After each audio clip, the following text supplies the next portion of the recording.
You stand on the bank of a murky river where the swamp reeks of rotten promises and someone else's fear. Today, you will witness the old world disappearing, a single step into the water, and there's no way back. Everything you've ever heard about valor, law, and the eternal republic is crumbling now beneath the heavy boots of the legionaries. The faces around you are ashen, hands are trembling, and the air is thick not so much with mist as with the realization of irreversibility. Julius Caesar takes a step and makes you part of a history you never wanted to join. Welcome to a place where fate was cast long ago, and Roman order is turning into a pale shadow of itself. Forward, onto a road where everyone is destined to become just a footnote in someone else's chronicle. But before you get comfortable, hit the like button on this video, subscribe to the channel, and let me know in the comments what city you're watching from and what time it is there. I'm genuinely curious to see who's joined us. Now settle in, we're just getting started. You stand on the edge of a muddy, ancient Roman road, the soles of your sandals already soaked with dew, and something more ominous, something that feels like the anticipation of history about to shift beneath your feet. It is not cold, not exactly, but you shiver anyway. The night seems to have gone on forever, and the dawn, when it finally comes, brings no relief, only a thick, silvery mist that sits heavy over the low hills and, of course, over the river Rubicon. You see them coming long before you hear them. A column of men trudging through the fog, armor clinking softly, the distant creak of cartwheels, the subdued snorting of tired horses, the shuffling of weary feet. The legionaries move as if they have been walking not just for days, but for years, maybe even centuries. You have counted 1, 2, 3, then 4 legions, but as the mist swallows them, you lose track. Numbers begin to blur together. What does it matter if there are 5,000 men, or 10,000, or even just one? The weight of the moment is the same. You are not a soldier, not really, although the distinction blurs at times like this. You are assigned to the staff, messenger, observer, spare hand, an unremarkable cog in the grand Roman machine. You do not belong among the commanders, but you have seen enough to understand that nobody feels like they belong this morning. There is a strange equality in fear. Julius Caesar, the man you have only ever seen from afar, rides at the front. His horse, a nervous gray beast, with the kind of eyes that seem to see ghosts, picks its way through the puddles. Caesar is silent, his face expressionless, as if he is contemplating not just the day, but the whole future of Rome and the countless lives that will be changed by what happens in the next few hours. You wonder what it is like to be the person upon whom history hinges, to know that your every step will echo across centuries, but you suspect it is not as glamorous as the poets would have you believe. His eyes are red from lack of sleep, and his cloak is spattered with mud.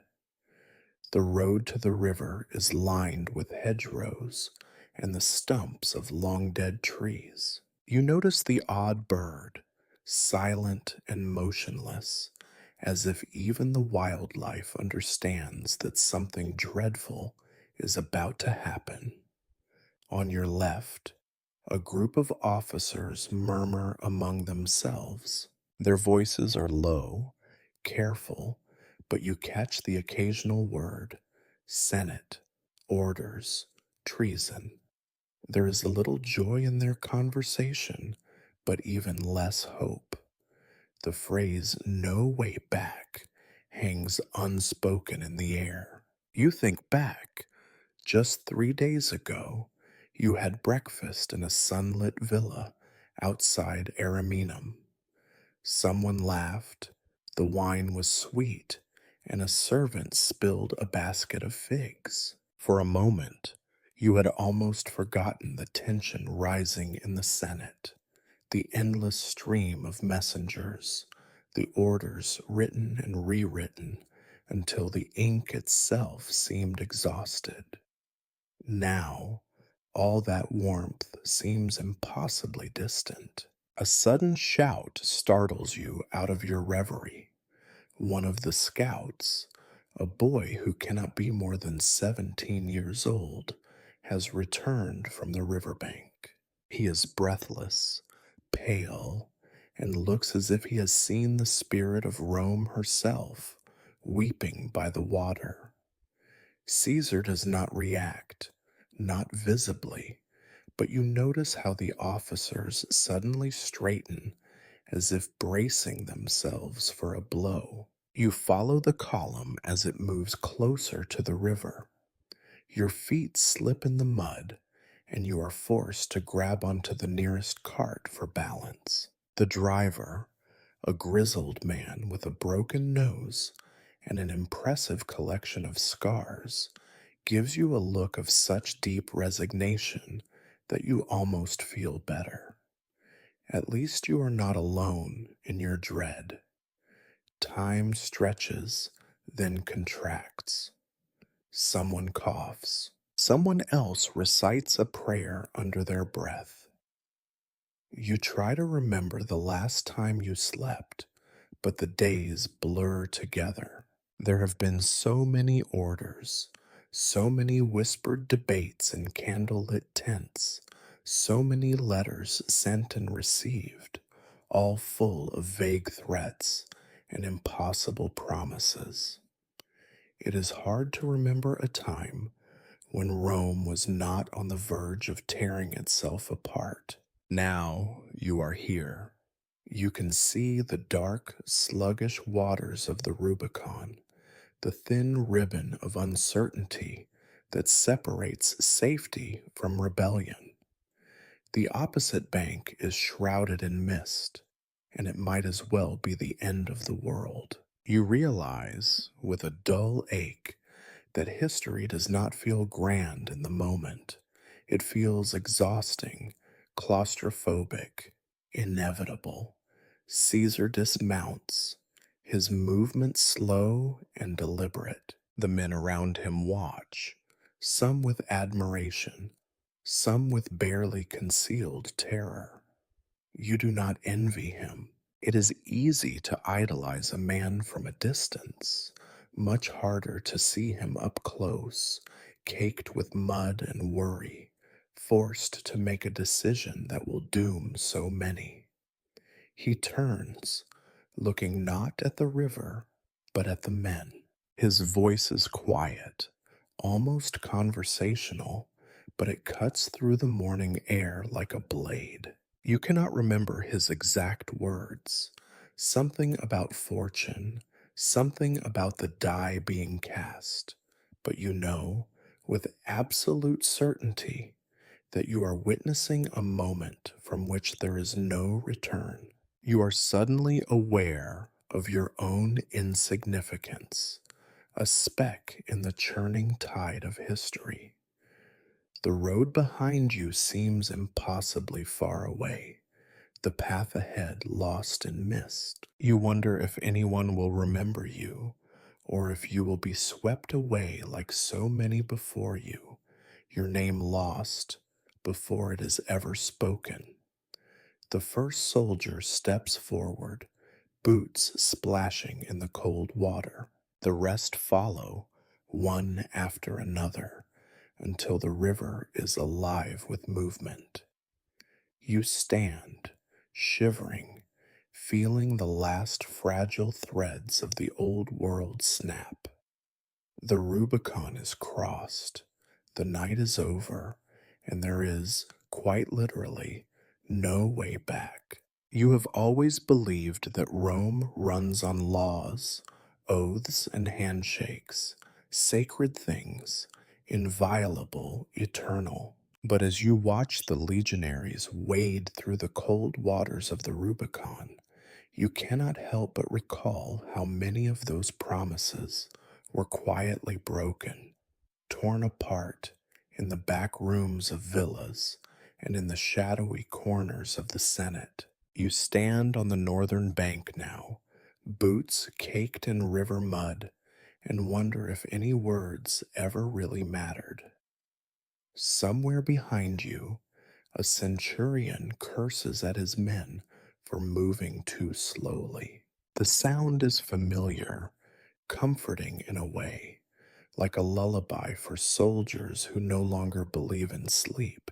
The marching column winds through the shallow mist, a living serpent of bronze and leather, armor battered and faces hollowed by weeks of restless anticipation. You walk alongside them, feeling their nervous energy, their wary glances at one another, each man unsure who might be a friend and who might be an informer. You think of the Senate, that grand collection of 601 men in pristine white togas. You imagine them still gathered in the curia, murmuring behind closed doors, hands twisted with worry. For years now, the Senate has felt less like the heart of the Republic and more like an old, leaky ship, patched together with last minute deals and desperate prayers to gods who long ago stopped listening. You have watched as men made grand speeches about virtue and duty, only to slip away moments later to negotiate for more lucrative posts, more favorable marriages, more private armies. You remember the promises that the Republic would endure, that Rome would never know civil war again, that the great families would always act for the public good. You remember the endless treaties scrawled on thick sheets of papyrus, each new clause a patch over a festering wound, the optimates and the populares. Those proud words ring hollow now. You know too well how easily a friend can become an enemy with the stroke of a quill or a whisper in the night. Caesar rides ahead, his face set in that impenetrable mask of focus.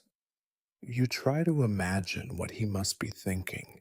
Is he remembering the pacts he made with Pompey, with Crassus, with the Senate itself? Is he weighing his own broken promises, tallying debts that will never be repaid?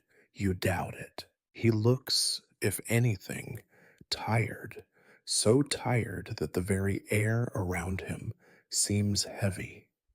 The men around you do not talk about politics or philosophy. They talk about their pay, about the taste of stale bread and sour wine, about wives and children left behind in distant towns. For every 1,000 men who march, perhaps 100 can read, and only 10 truly care about the affairs of state. Most just want to survive, to find something to eat, to go home when it is all over. But even the thickest among them knows, by crossing this river, every man has broken an oath, whether sworn to Rome, to the Senate, to their ancestors, or simply to themselves. You see a veteran, older than most, running his fingers along a small wooden token tied to his belt.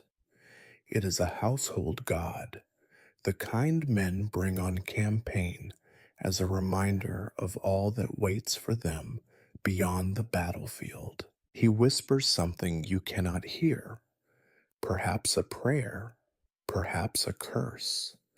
The look in his eyes tells you he does not expect to see home again. As the army trudges on, you pass the occasional farmstead, doors barred, windows shuttered tight. You wonder what promises the people inside made to themselves.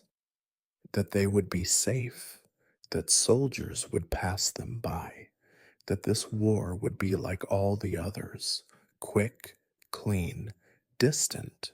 Now they hide in the dark, clutching what little they own, hoping Rome's broken words do not break them as well. You recall the night before last, when a message arrived in Caesar's camp. You were not meant to see it, but you caught the gist. The Senate's envoys had sent yet another ultimatum, demanding that Caesar disband his armies or be declared a traitor. The ink was not yet dry before the message was cast into the fire. No more pretense, no more time for clever words. The age of promises is over. It is almost funny if you let yourself look at it sideways. Rome, city of 1,000 contracts, 1,000 treaties, 1,000 laws, now reduced to this: a muddy road, a silent march, a gamble on the ambitions of one exhausted man and the desperation of thousands more. You would laugh, but you are too tired, and so you simply keep walking. The mist is finally beginning to thin as the sun creeps higher. Ahead, you can see the ragged standard of the legion waving uncertainly, as if even the eagle is unsure where it belongs now. The men press on, step by weary step, into the heart of Italy. The river fades behind you, but the shadow of broken promises stretches far ahead. You feel it. Every step forward, every breath, is a step away from the world you once believed in.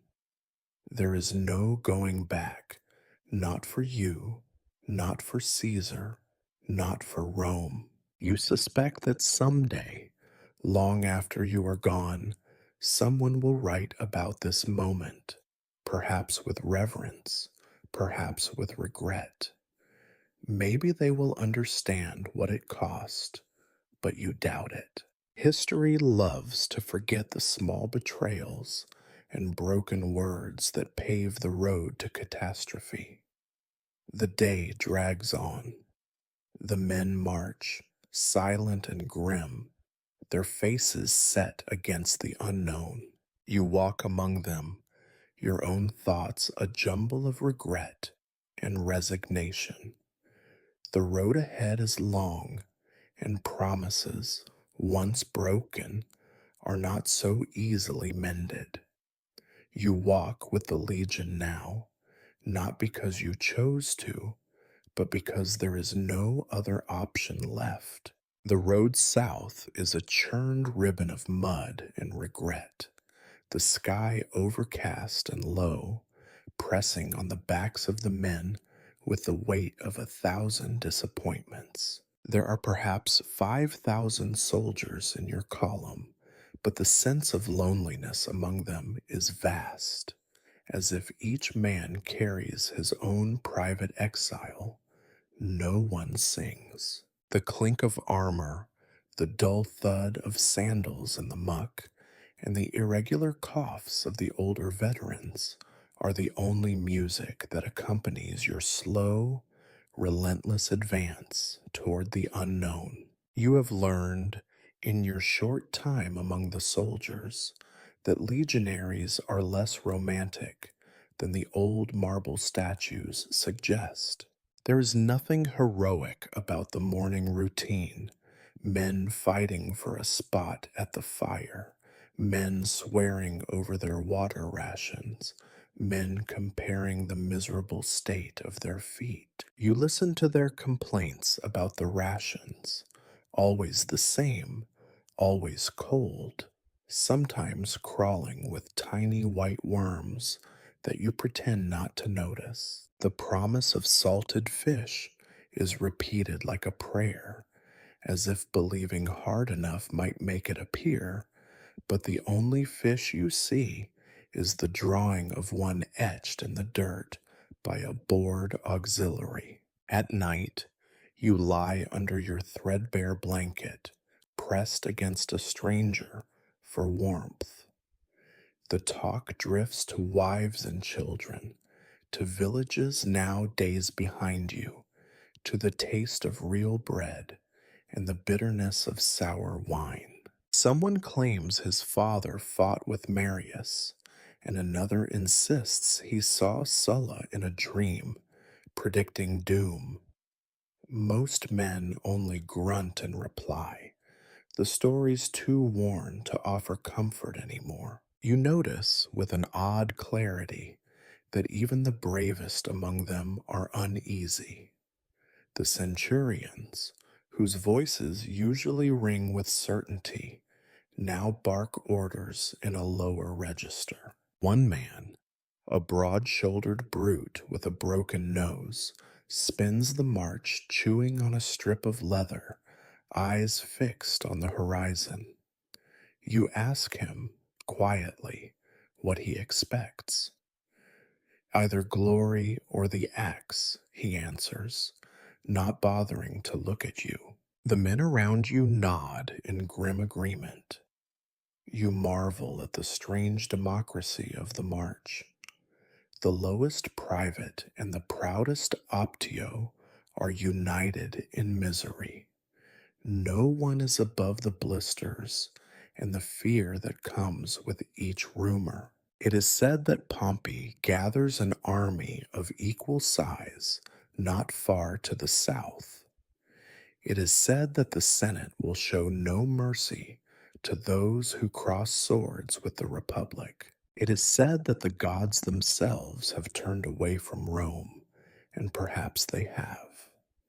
You have heard every rumor 3 times before breakfast, and by noon you have stopped caring which, if any, might be true. Sometimes, when the men fall silent, you catch yourself thinking about your own home, about the olive groves near Arretium, about your mother's anxious face. You wonder if she knows you have marched with Caesar. You wonder if she would even care, or if she is simply praying, as so many mothers must be, for this civil war to pass by her door. The march is long and monotonous, the miles blending into one another until the rhythm of your feet becomes a kind of trance. You notice that the younger recruits, not yet ruined by experience, sometimes whisper to each other about what they will do with their share of the spoils.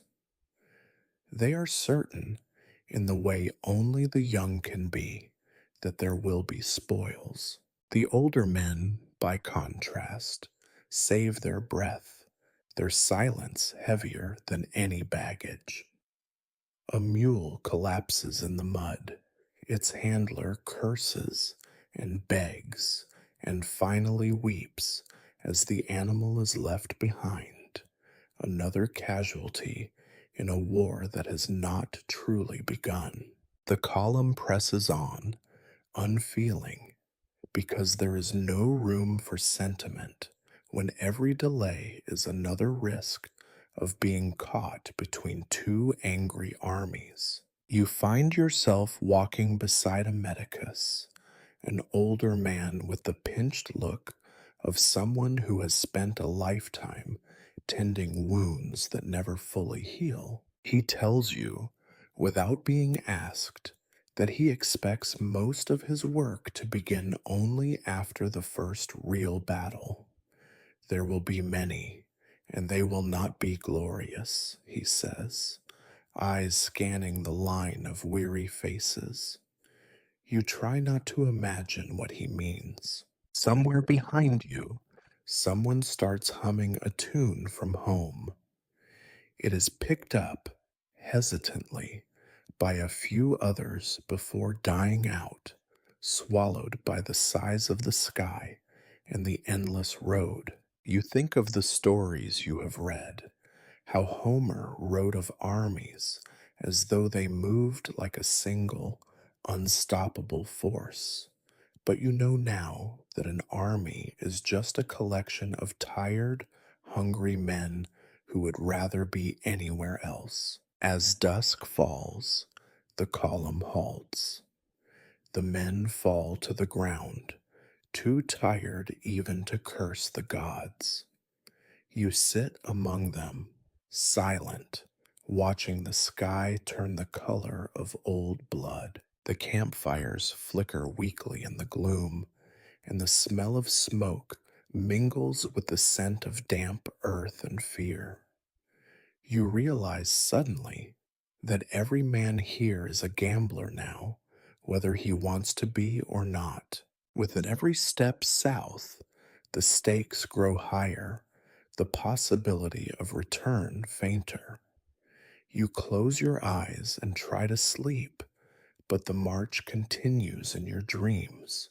Mud, iron, the weight of 1,000 silent promises, and a road that has no end.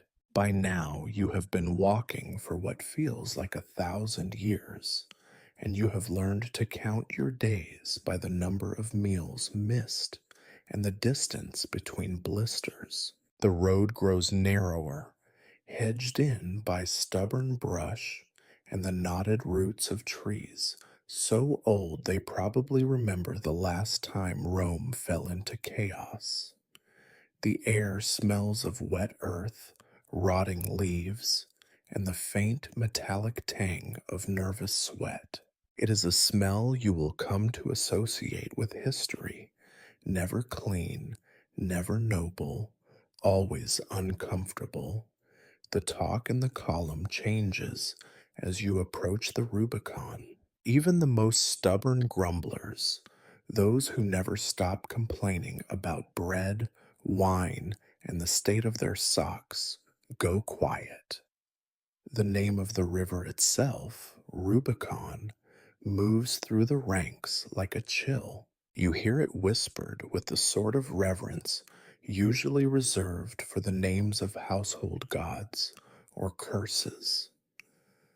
No one jokes, not here, not now. You see the river before you smell it, a thin, dark ribbon cutting across the patchwork of muddy fields and early spring grass. It is not an impressive river by any natural measure. Its banks are choked with weeds and thorny bushes, its waters sluggish and brown. You had always imagined from stories and lessons that it would be grand, even majestic, a border worthy of an empire's fate. Instead, it looks like any other unremarkable stream you have ever crossed, the kind that soaks your boots and ruins your day, but leaves no memory. You wonder if this is what the future always looks like when you finally get close to it, smaller, muddier, more ordinary than you dared to hope or fear. The officers ride up and down the line, doing a poor job of hiding their anxiety. Their voices are just loud enough to carry, each word a calculated act of confidence for the sake of the men. But you see the way their hands shake when they dismount, the way their eyes dart to Caesar and back to the river, again and again.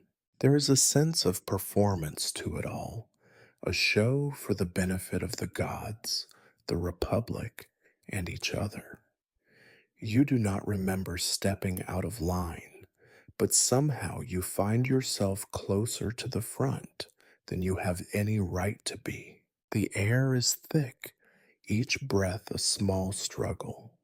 You watch as Caesar himself approaches the water, his expression inscrutable. He is not a tall man, nor is he particularly imposing in armor, but his presence seems to draw all the attention from the earth, as if gravity itself has bent toward him for this one moment. His horse, that same nervous gray from before, stands just behind, stamping the mud in an oddly rhythmic pattern. Someone near you whispers the words you have heard 100 times in stories. The die is cast. The words hang there, suspended, neither blessed nor cursed, just floating. You suspect that in reality, no one is ever truly sure when history happens. There are no trumpets, no thunderclaps, just a man staring at a muddy stream while an army tries not to shiver. You look at the river and try to imagine all the lives on the other side. Farmers who just want their crops to grow, children who will play at war before ever seeing real blood, merchants who dream of fat years and never learn to count the cost of peace. You know that if Caesar steps into that water, everything changes, not just for him or for you, but for every life that hangs by the frayed thread of Roman order. Caesar does not rush. He stands for a time that stretches and stretches, long enough for your feet to start aching in the mud, long enough for you to wonder if he is doubting or merely savoring the final moment before the world tips over. The officers behind him wait, some barely breathing. The centurions shift, adjusting armor that will never be comfortable. Even the most seasoned veterans avoid each other's eyes. You wonder, for a brief, reckless moment, if anyone here actually wants him to cross. Is there a part of every man that hopes for hesitation, for some sign that fate can be averted by a single act of caution? Or is that hope already gone, burned away by years of slow betrayal and the grinding machinery of ambition? You realize then that the Rubicon is not a river at all.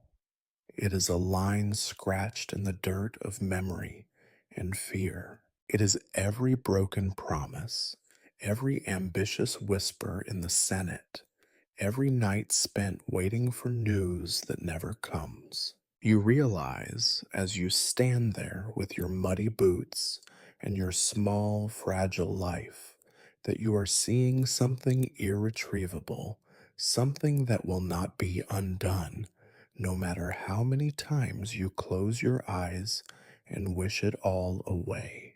The sun finally burns through the mist, its light gray and thin, casting a pale shimmer on the surface of the water.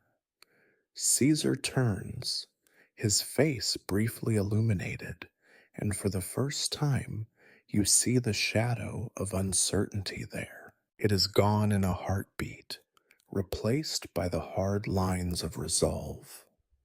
He lifts his arm.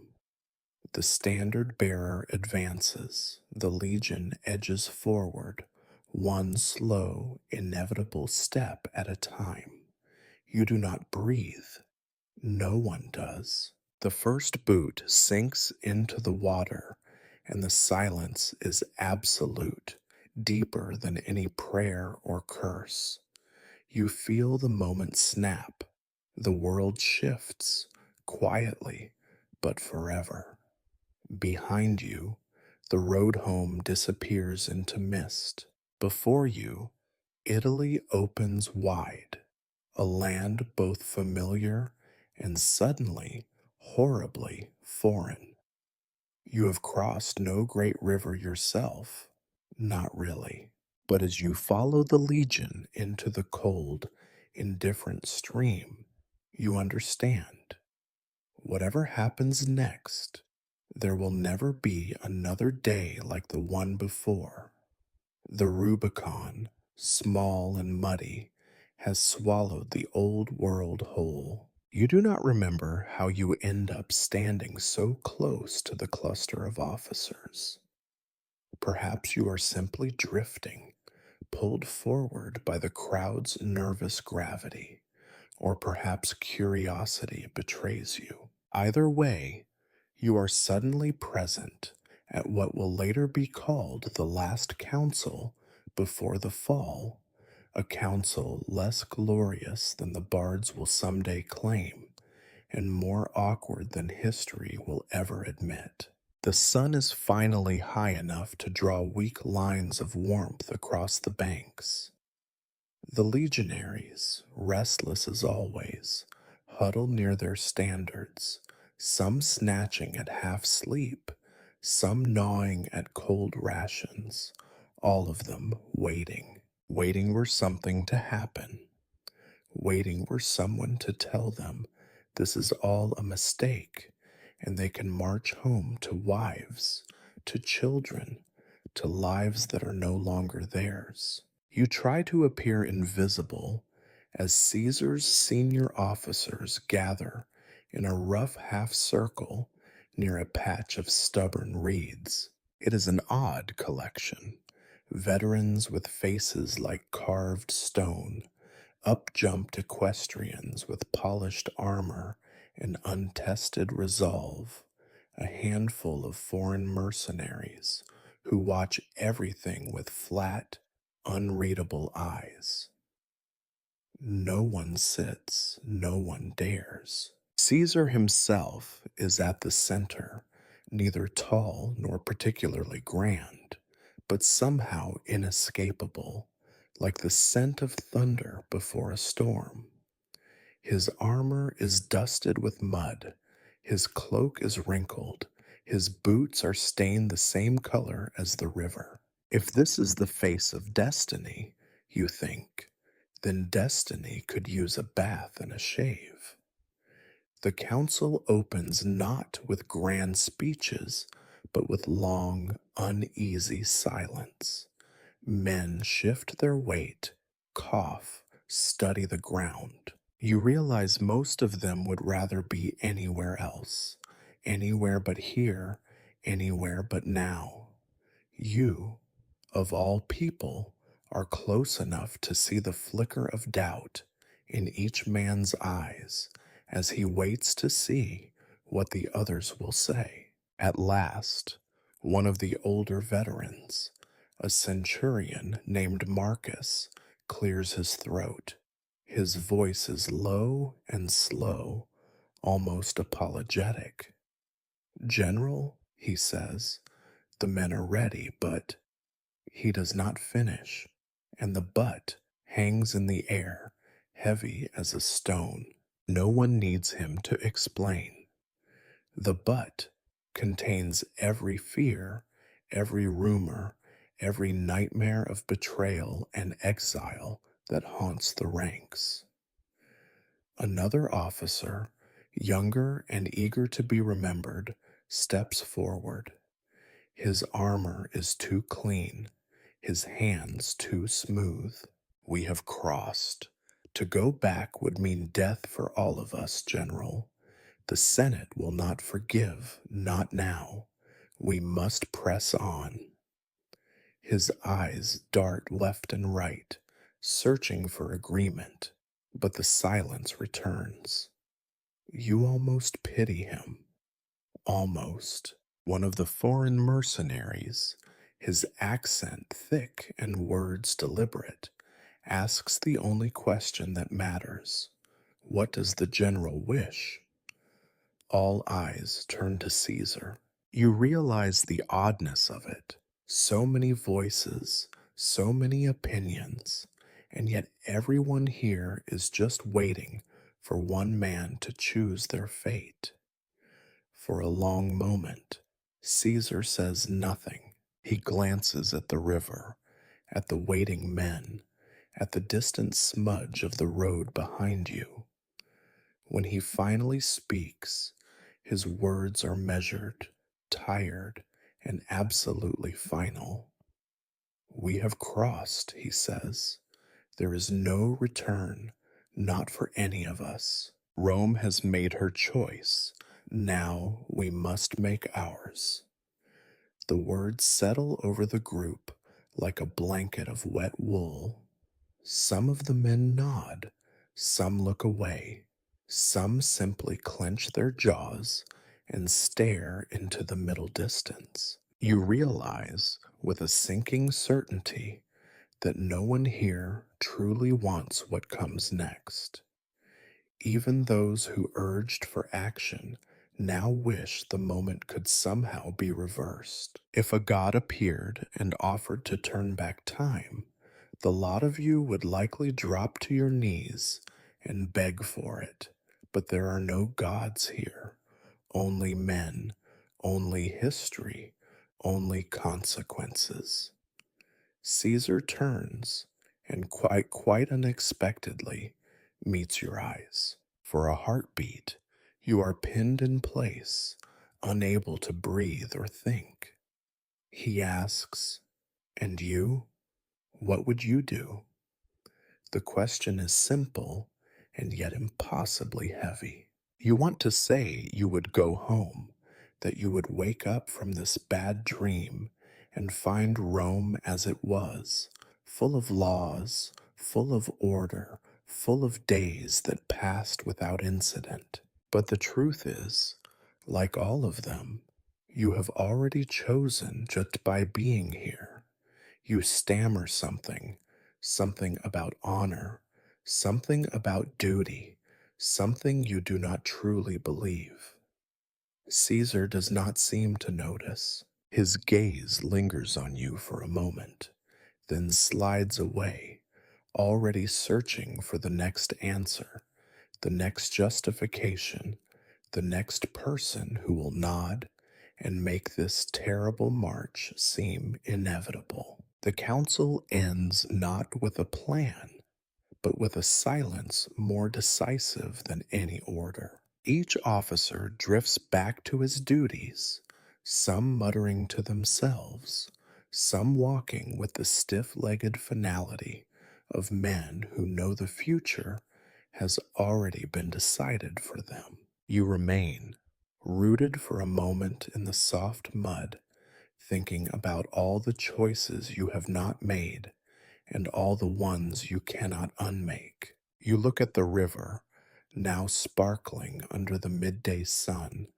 and realize that you have witnessed the most important conversation of your life, and that it changed nothing.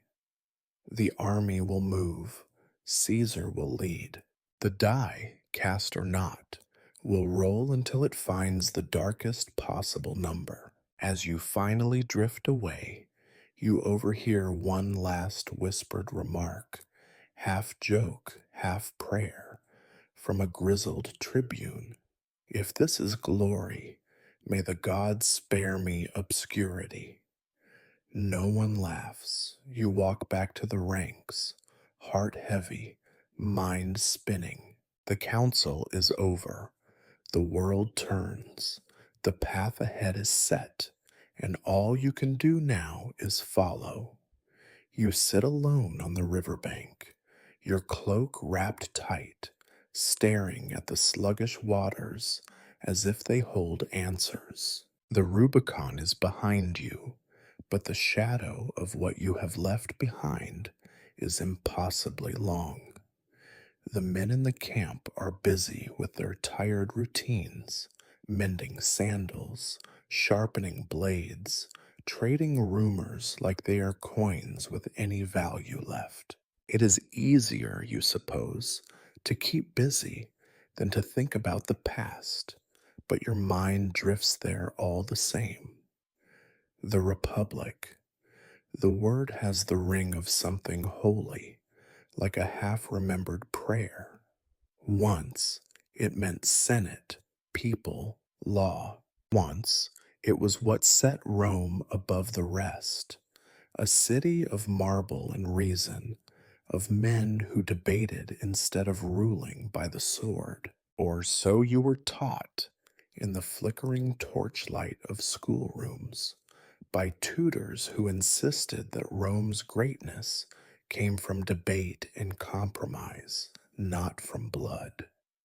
But now, as you sit in the mud, you know the truth is less pretty. The Republic is not marble, but clay, not a single shining law, but a tangle of old grudges and new ambitions.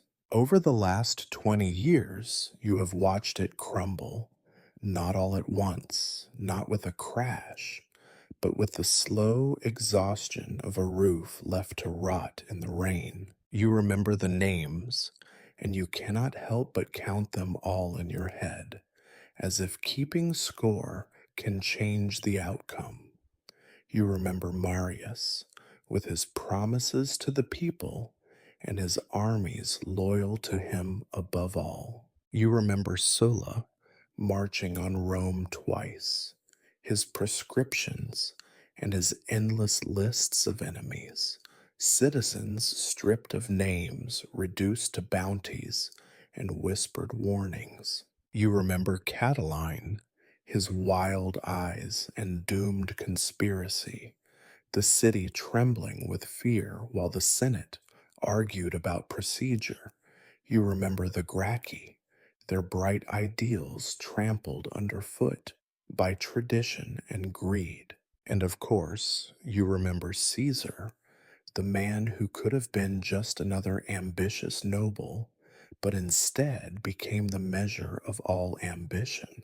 He is not the first to challenge the old order, but he is the first to make it seem so casual, so matter of fact. He talks of the people, but you have heard men joke that he cares only for himself. You wonder which is worse, a Rome ruled by the mob, or a Rome ruled by one man who claims to be the people. You walk through the camp, and everywhere the Republic seems absent.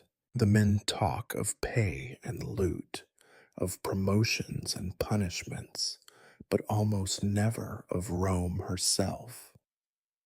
The Senate, once a thing of awe and fear, is now a rumor, something far away, something the officers mention in threats, but never in hope. The idea that senators once governed armies by letters and commands sent on paper seems almost laughable now. The paper burns, but the swords remain. There are still those who dream of the old republic. You find them now and then, older men mostly, with scars on their arms and a collection of half remembered laws in their heads. They argue quietly by the fire, remembering elections and debates that lasted until dawn, when laws were changed and the people cheered. You watch them, and you cannot decide if they are wise or foolish. Maybe both. The world they love no longer exists, but they keep the dream alive, if only for themselves. You wonder, not for the first time, if the Republic ever truly existed, or if it was always a story men told themselves to sleep at night. Was there ever a Senate without bribery? Was there ever a law that could not be twisted? You think of the great statues on the Capitoline, the way they stare down with blind eyes, unmoved by your doubts. The night comes, heavy and damp, and the camp falls into uneasy silence.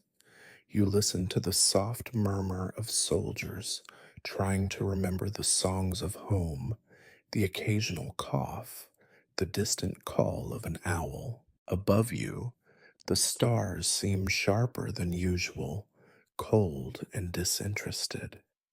You wonder if the gods, like the Republic, have left Rome for good.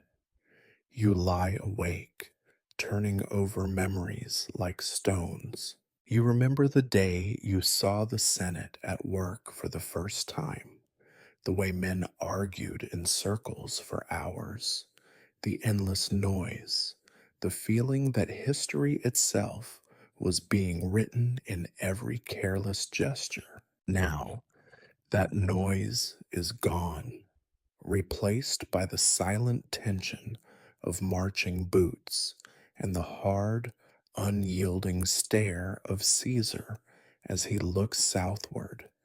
You wonder what will be left when all this is done. Will there be a new republic, reborn from the ashes of ambition? Or will Rome belong to a single man, as so many cities before her have fallen to tyrants with silver tongues and sharper swords? You do not know, no one does, but you suspect that whatever comes next, it will be nothing like the past. As dawn breaks, you rise with the others, your back stiff, your mind haunted by old debates and older fears. The road south beckons, and the Republic, if it lives at all, lives only in memory. You shoulder your pack and fall in with the column, the old world fading behind you with every step. Morning breaks raw and gray, the sun hidden behind a sheet of indifferent clouds. You wake to the sound of a dozen curses in a dozen dialects, men tugging on stiff boots, scraping cold ashes from the remains of fires, mumbling threats at the sky for refusing to give warmth. The air is thick with the scent of wet wool and anticipation. Every man you see is pale with fatigue, but each one moves with a purpose that was missing the day before. The crossing has changed something. You cannot name it, but you feel it all the same. You find yourself near the bank again, where the earth is slippery from the tramping of hundreds of feet. The first legionaries to wade into the Rubicon do so with a kind of grim resignation. There is no ceremony. One by one, they march forward, boots slapping into the water, their expressions flat and unreadable. You wonder what they are thinking, if they even dare to think at all. The river is colder than you imagined. When your turn comes, the shock of it climbs your legs and squeezes your chest. You gasp, so does everyone else. For a few paces, you are united with the men around you in a way that feels strangely pure. There are no classes, no ranks, no divisions, only the shared misery of cold water and the fact that your life, like theirs, is now officially forfeit. It is a baptism of sorts, one that washes away any illusion of safety or retreat. On the far bank, the ground is uneven and half frozen, covered in the kind of sticky mud that promises to suck the sandals from your feet if you hesitate. The men stumble and curse as they climb out, arms windmilling, grabbing for one another in an effort to avoid falling face first into the filth. The centurions, never missing an opportunity for discipline, bark orders and threats, but you sense their hearts are not in it. Their voices are louder than usual, the words sharper, as if they can drive out fear by sheer volume. Tempers flare.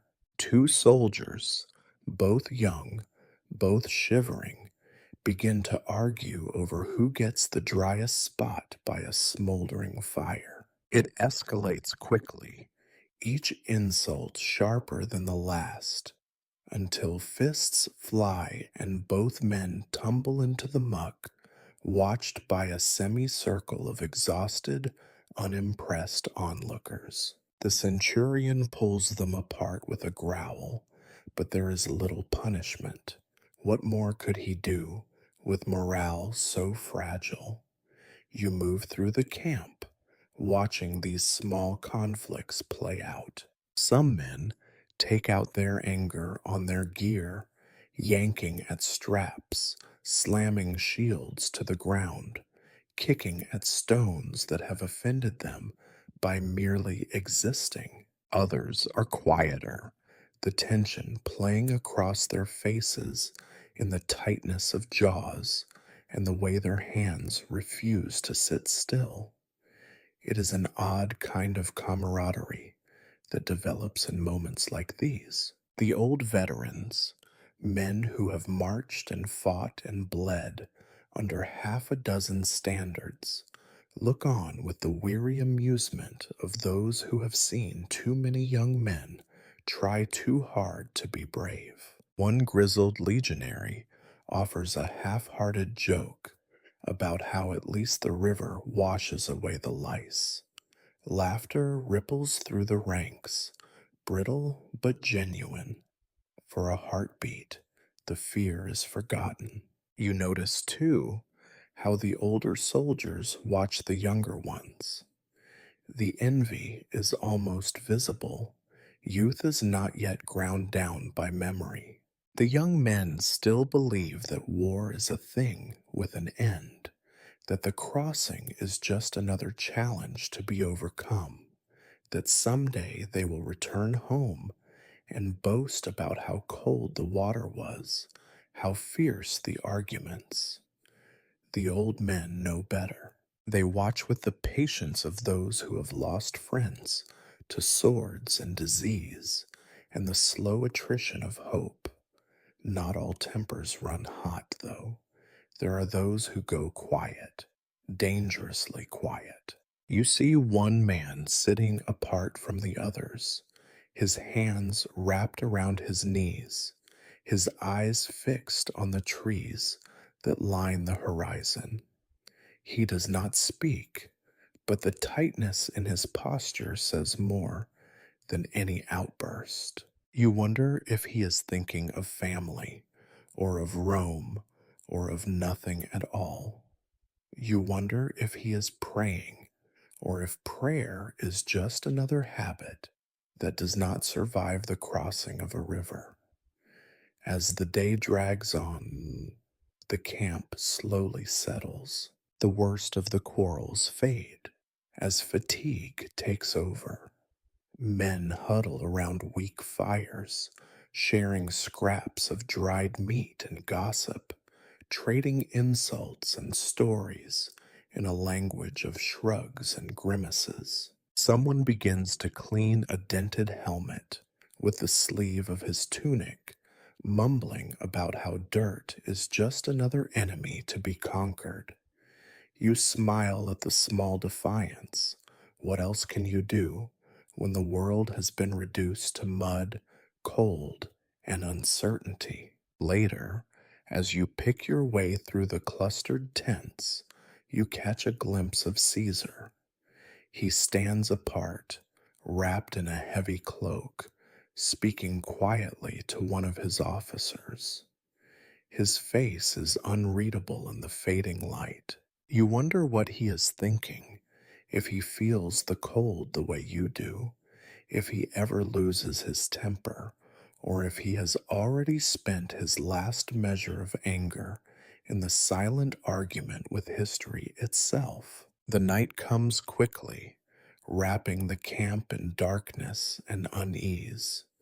You hear the river still rushing behind you, its water colder than ever in the moonlight. You lie down, wrapped tight in your cloak, and listen to the sound of men shifting in their sleep the occasional snore or whispered curse. The air is thick with dreams of home, of Rome, of roads that do not end in war. You close your eyes, and for a moment you remember warmth, a memory from some other life, when rivers were just rivers, and mornings did not begin with dread. But the water is still cold on your skin, and you know that by dawn tempers will flare again, and the march will continue. The Rubicon, once crossed, is not easily left behind. You wake before the sun, shivering beneath a cloak that is never quite dry. The camp is a mess of fitful sleep and whispered words. The river's presence behind you is a constant, quiet threat. For all the legends and oratory that will someday surround this day, the actual crossing of the Rubicon continues in near silence, unmarked by trumpets, banners, or declarations. You will remember this later as the moment when catastrophe tiptoed past you with muddy feet, careful not to wake the world. The men are already lining up before first light, faces half shadowed and voices hushed, as if some ancient taboo has settled on the camp. Even the loudest mouths, men who could outshout thunder during an argument over bread, are subdued. The only real noise is the dull slosh of water and the occasional scrape of a shield. No one has energy for speeches or drama. They cross step after step, as if heading to market or to the next garrison town. Nothing about this feels like the making of history. You wade into the water again, this time more quickly, eager just to reach the other side and be done with it. The river seems colder, somehow, though you know it cannot be. You try not to think about omens, about how, in stories, rivers sometimes run red or creatures shriek from the banks. There is nothing like that here. Just mud, water, shivering men, and the certainty that every step forward is a step away from the world you knew. Across the water, the legionaries shuffle into formation with the grim efficiency of habit. The centurions call names and numbers, voices cracking in the chill. You wonder if they notice, as you do, how the world seems to hold its breath. The birds are silent. The usual crows and jays that haunt every Roman camp have vanished, as if unwilling to witness what is happening. You remember being told as a child that nature itself recoils from acts of hubris. You wonder if this is what that means. You scan the faces around you, trying to read what the others feel. Some are stoic, lips pressed thin, eyes fixed on the line ahead. Others fidget and bite their lips, glancing backward at the river, as though expecting to be called back at the last moment, pardoned by some unseen power. You find yourself looking back too, half expecting to see a messenger on horseback, a divine sign, some final intervention. Nothing comes. The only thing behind you is the slow, churning water. The last wagons rattle across, their wheels sinking deep into the mud, axles groaning in protest.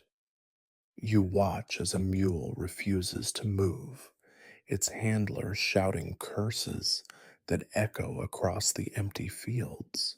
It takes 4 men to haul the animal forward, and you cannot help but laugh, a brittle sound that dies quickly. The world is ending, and you are still annoyed by stubborn mules. You think of all the stories you have heard about history's great moments, the fateful speeches, the thundering applause, the omens written in the sky. None of it is like this. This is boredom and exhaustion, the ache in your back, the persistent worry that you have forgotten something important.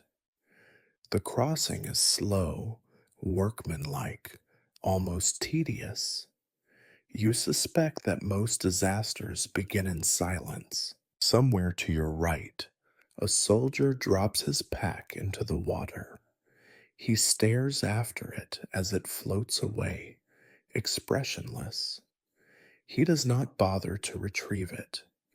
Someone else jokes that he has given his offering to the river gods. The laughter is brief and forced, but for a moment, the tension eases. By mid-morning, nearly everyone is across. The last files assemble in loose ranks, stamping feet and blowing on fingers, anxious to get moving. The officers murmur together, exchanging glances as if they have all suddenly remembered just how far they are from safety.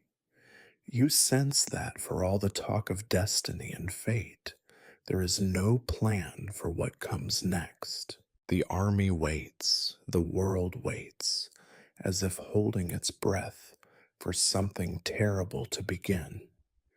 You watch Caesar himself move among the men, offering nods and a word or two, touching a shoulder here and there. He does not shout. He does not make speeches. You imagine, briefly, that he is as uncertain as the rest.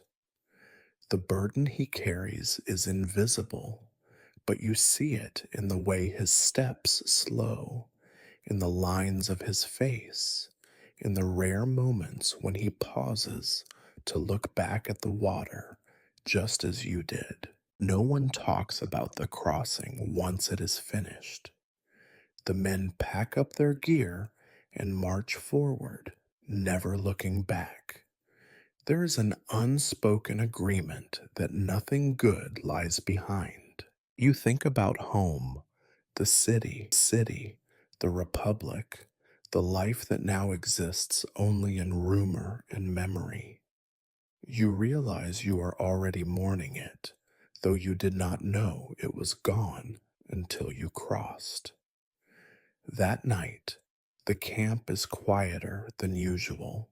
The fires burn low, the laughter softer, the arguments shorter. You lie awake and listen to the river's distant rush, half dreaming that it will rise up and carry you back to where you started. It does not. The Rubicon flows on, and you remain on the wrong side, no longer the person you were. Sleep comes, uneasy and thin. In your dreams, you see 1,000 silent rivers, all of them waiting to be crossed, none of them offering a return. You wake just before dawn, cold and hungry, and understand for the first time what it means to be swept along by history. It happens slowly, quietly, step by muddy step, until you realize you have crossed a line that no one else can see. It is a strange thing to realize you are no longer simply marching, but fleeing. The morning after the silent crossing, the Legion does not wake with the usual bickering and curses. Instead, there is a heaviness in the air, a shared understanding that something has ended, not loudly, but with a sort of exhausted sigh. You pack your gear with cold fingers, moving by habit. Your mind, however, keeps wandering backward, searching for a world that has already disappeared behind the muddy banks of the Rubicon. You do not notice at first when the column starts to move. The ground is softer here, grass giving way to a narrow trail bordered by stunted trees and patches of mist that linger as if reluctant to yield the day. The men are quiet, eyes fixed on the road ahead, but you cannot help yourself. You turn and look over your shoulder. There is nothing behind you but the river, now a lazy, indifferent line dividing two worlds. On the far bank, the tracks of hundreds of feet are already half washed away. A few stragglers gather discarded gear, scavenging what they can before the next army, or perhaps the next band of desperate peasants, arrives.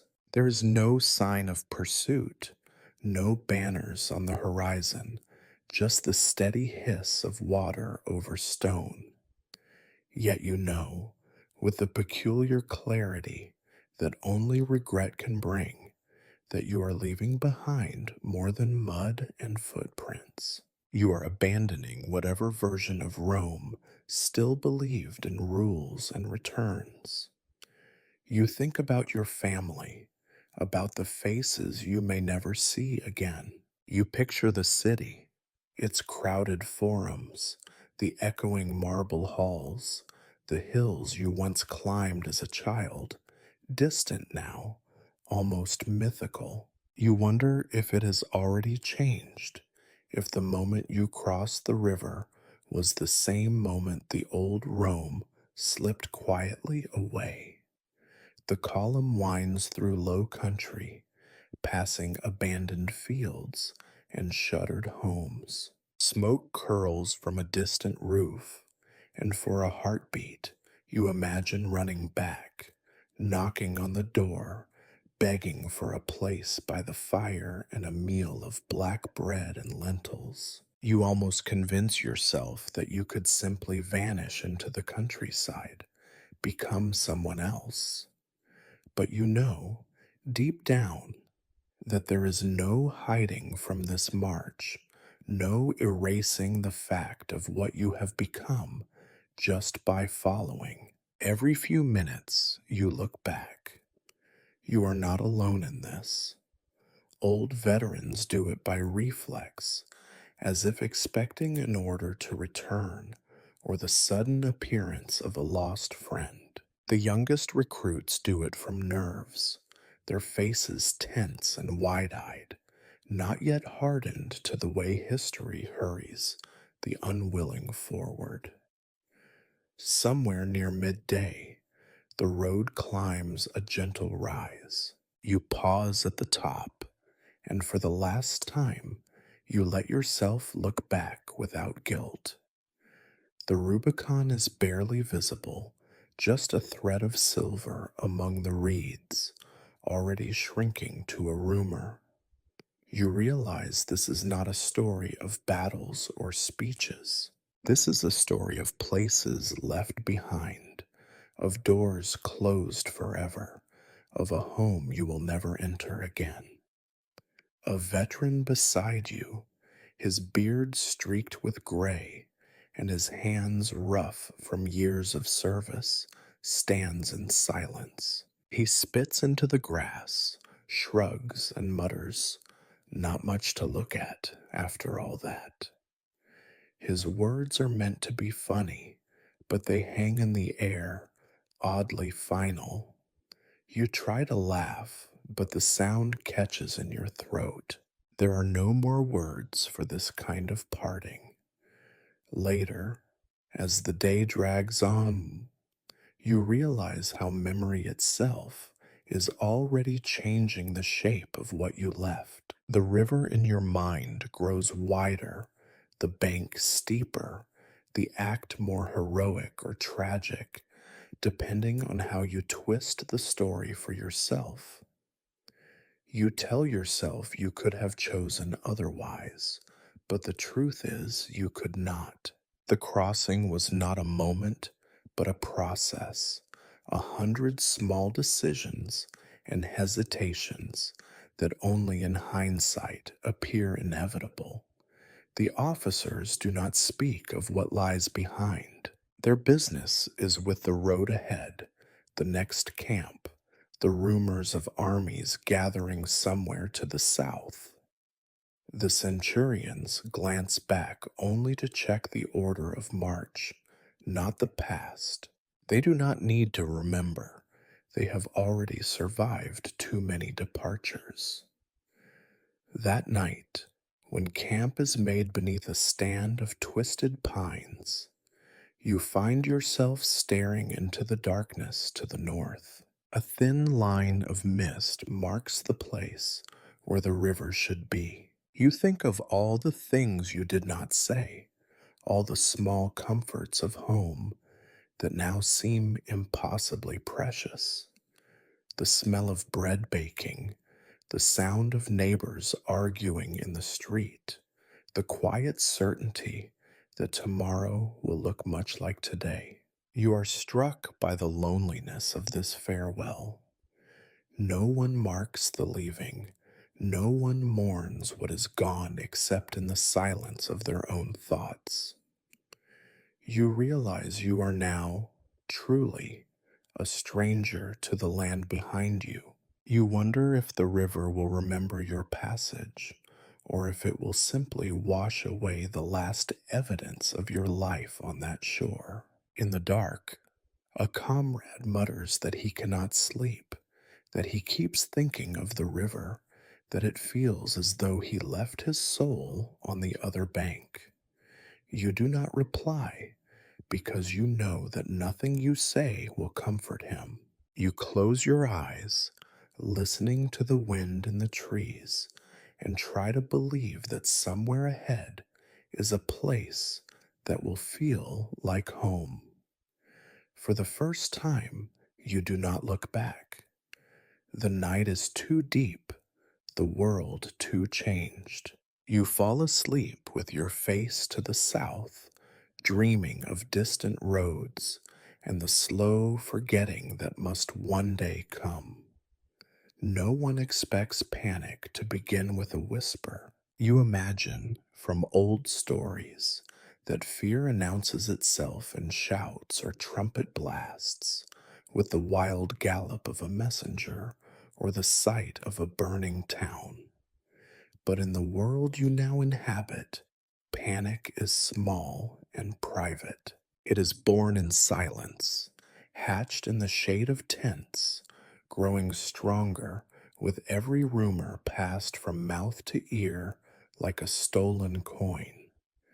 The morning after your last look back, you wake to the sound of hurried voices. Not shouts, not yet, but the kind of hissing urgency that means someone has heard something they should not have heard, or that everyone already fears. You sit up, rubbing sleep from your eyes with numb fingers, and realize that the night's rest has done nothing to lighten the mood of the camp. If anything, the shadows are longer. Even the weak light of dawn seems tinged with dread.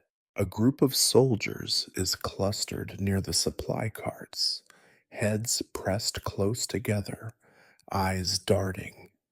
You wander closer, trying to look busy. It takes little effort to overhear the latest story. The Senate has declared us enemies. The words are barely above a whisper, but they carry the weight of a death sentence. You watch the listeners as the story is retold, gaining color and sharpness with each telling. Now the Senate has issued a formal decree. Now there are bounty hunters on the road behind you. Now, it is said, even the household gods are packing their bags. It is remarkable, you think, how quickly certainty decays. Yesterday, you had at least the illusion of a plan. Today, every step feels like a gamble. The officers move from group to group, trying to project calm, but their faces betray the same doubt. A tribune tries to gather the men for drill, his voice cracking in the cold. No one moves quickly. The old routines have lost their power. You see a young recruit, little more than a boy, gripping his sword until his knuckles turn white. He whispers to an older legionary, "Do you think they will let us go if we lay down our arms?" The older man snorts, but does not answer. You know the truth as well as he does. There is no going back, not now. Every man in this camp is marked by the crossing, their names etched into a story that will not end gently. As the sun rises higher, the rumors grow. One story claims Pompey has assembled twice as many men to oppose you, and that he will attack before the week is out. Another says that villages ahead are empty, their people fled or hiding in terror. Someone claims to have seen a raven circling over the camp at dawn, a sign, they insist, that the gods themselves have abandoned your cause. By midday, the tension breaks. A shout rings out near the edge of the camp. Someone has found a blood-stained cloak on the road, abandoned perhaps by a deserter or an unlucky scout. Within moments, half the camp is in motion, men grabbing at weapons, searching the shadows, questioning each other with wide, wild eyes. The officers struggle to impose order, their commands brittle as dry branches. You find yourself pressed between two nervous soldiers, both muttering about omens and betrayal. One insists the Senate's assassins are already among you, ready to strike in the night. The other swears that the villages ahead are full of hidden traps and poisoned wells. You want to laugh at the absurdity, but your mouth is too dry. Through it all, Caesar moves among the men. His presence is oddly calming, if only because he does not share in the panic. He speaks little, but his silence is a kind of anchor. You watch him stop beside a shivering recruit, placing a hand on the boy's shoulder and murmuring something only he can hear. The boy straightens, and for a moment, the panic subsides. But it is not gone. As the day drags on, the rumors twist and multiply, branching out in every direction. The panic never becomes a riot, but it lingers like smoke, seeping into every corner of the camp. You see it in the way men eat, hurried and silent, in the way they sharpen their blades and check their gear for the 10th time. The world has narrowed to a single, desperate question: what happens next? That night, the fires burn lower than usual. Conversations are short, punctuated by long silences. You hear someone weeping softly, hidden by darkness and pride. Another man prays aloud, repeating the same prayer over and over, as if repetition could build a wall between him and fate. Sleep, when it comes, is uneasy, crowded with dreams of faceless pursuers and roads that loop endlessly back to the river. You realize, as you lie awake beneath the indifferent stars, that fear is a more patient enemy than any army. It waits, it grows, it feeds on every rumor, every doubt.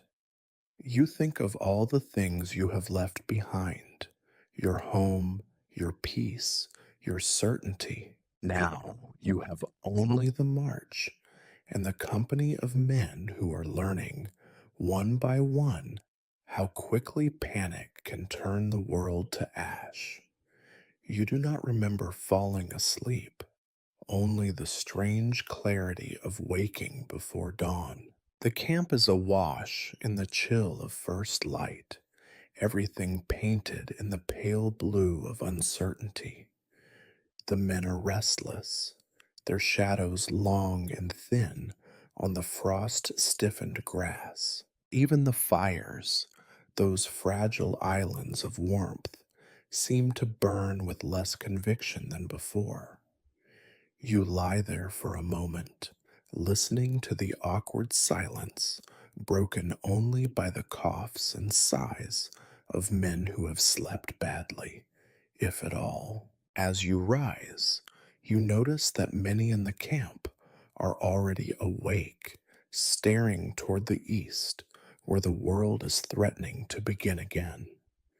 Their faces are gray and drawn, eyes blinking in the uncertain light.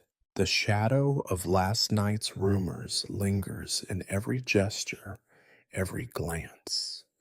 Even the officers seem subdued, moving quietly from group to group, trying to stir the men without drawing attention to their own unease. You find yourself drawn toward the edge of the camp, where a few sentries stand guard, their breath visible in the cold air. One of them, a young man whose name you barely know, keeps looking over his shoulder as if expecting to see something more than the empty fields and shivering trees.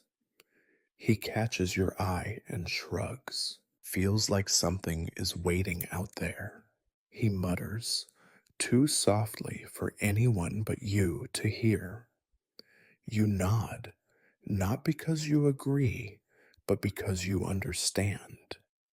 There is a tension in the air, a sense that the land itself is holding its breath. The road south is cloaked in mist, the trees along its edges reaching out like bony fingers. It occurs to you that every army that has ever marched through this land must have felt the same unease, the same uncertainty. You wonder if this is what it means to be a footnote in someone else's story, to wait for disaster in the blue half-light, to be more shadow than substance. You return to the heart of the camp as the sun struggles above the horizon, a weak coin in a gray sky. Caesar is awake, of course, standing apart with a few of his officers. He speaks in low tones, gesturing occasionally toward the distant hills, as if he can will the world to obey by the force of his stare alone. The men watch him with a mixture of hope and suspicion. You sense that their faith in him is both their greatest strength and their most fragile illusion. The camp stirs to life, slowly and reluctantly. Breakfast is hurried and unsatisfying. A handful of dried grain, a crust of stale bread, a few swallows of brackish water. The conversation is sparse, every word weighed down by the heaviness of what might come. You overhear snatches of nervous talk. Men wonder if scouts have returned, if new orders will be given, if the rumors of betrayal and Senate decrees are true. No one has any answers, but that does not stop the questions. As the morning deepens, the sun reveals more than it comforts. The shadows shrink, but they do not disappear. Every face you see is marked by doubt. You catch sight of a centurion cleaning his sword with a scrap of wool, his hands shaking just enough to betray his fear. He catches you watching and offers a thin, forced smile. Ready for glory? He asks, the words hollow even to his own ears. You smile back, but your heart is not in it. Glory, you think, is something for poets and statues.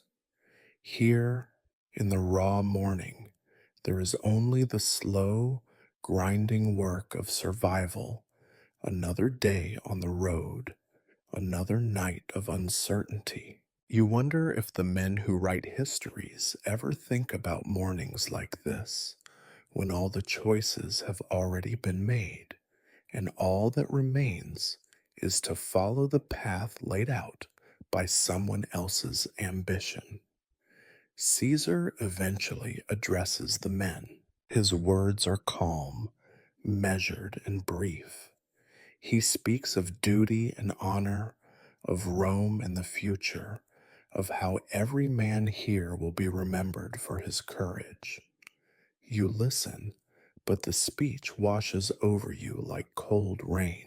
The promises of memory and glory sound thin compared to the weight of your pack, the ache in your feet, the persistent chill in your bones. The order to march comes as a relief. The column forms up, armor creaking, shields thumping, men shuffling into place with the weary discipline of those who know there is no other option. As you set out, you glance back at the camp, now nothing but trampled grass and dying fires. The sun is higher, but the day does not feel any brighter. You fall in with the others, step after step, southward into the fog.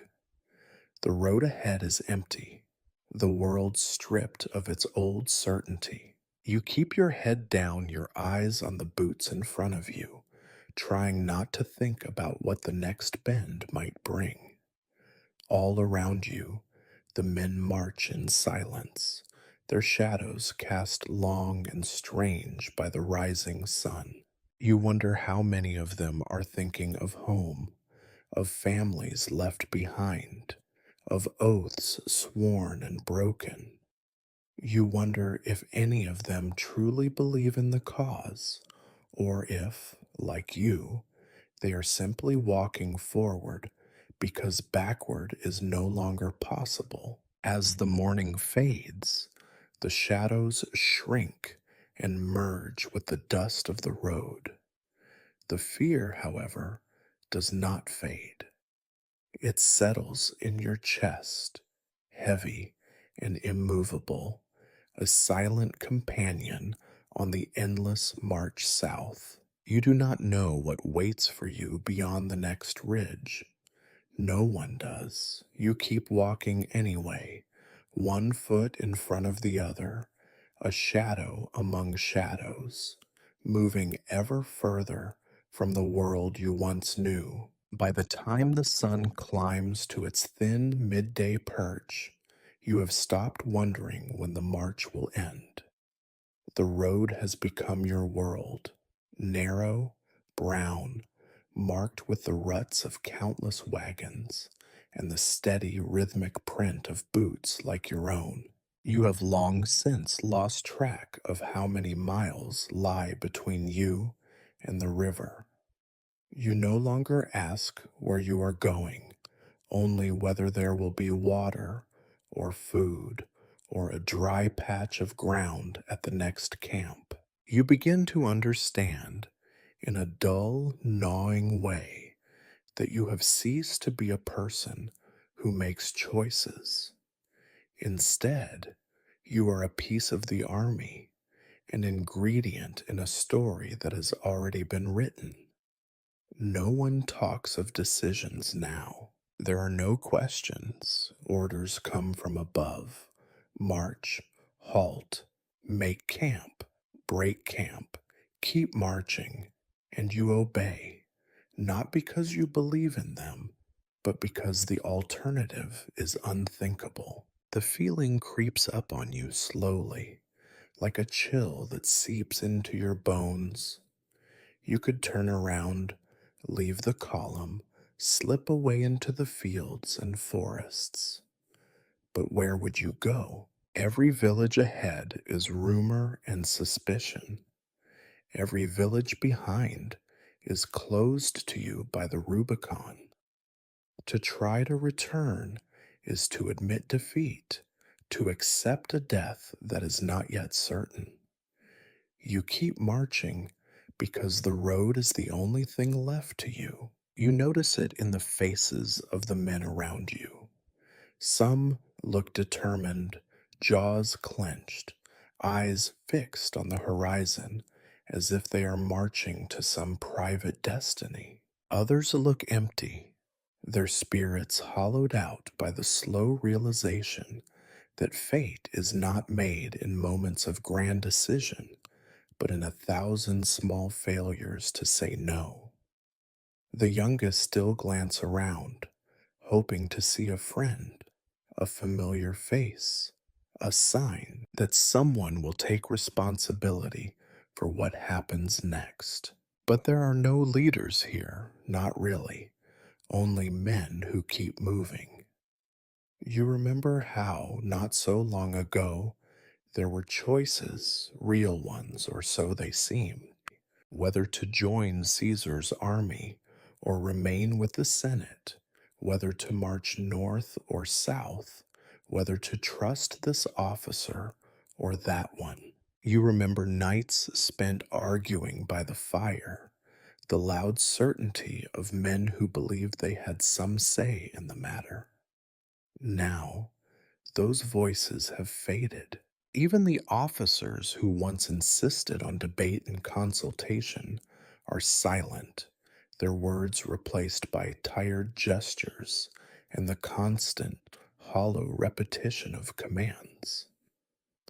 Sometimes you imagine what would happen if you simply stopped walking. Would the army notice?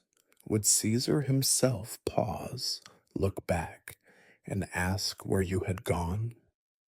Or would the column flow around you like water around a rock, erasing your absence as easily as the river erases footprints on the bank? You suspect it would be the latter. In the machinery of war, individuals are only noticed when they break or run or die. In the evenings, when the march is finally called to a halt, you listen to the men around you. They talk of home, of food, of sleep, always of things they do not have. No one talks of choices. Even the grumbling has lost its edge. Complaints are ritual now, as empty as the prayers some men mutter as they clean their gear. The world is reduced to the slow crawl of days, the relentless narrowing of options, until finally there is only one: endure and hope for something to change. You realize that even Caesar, for all his fame and command, is trapped by the same absence of choice. You see him at the edge of the camp, deep in quiet conversation with his officers. His face is hard, his eyes always moving. He makes decisions, yes, but you sense that each one is only a reaction to what has come before. He is swept forward by the same current that carries you, made larger by history, but just as powerless to turn aside. One evening, as the sky turns to bruised purple and the first stars flicker into view, a rumor passes through the camp.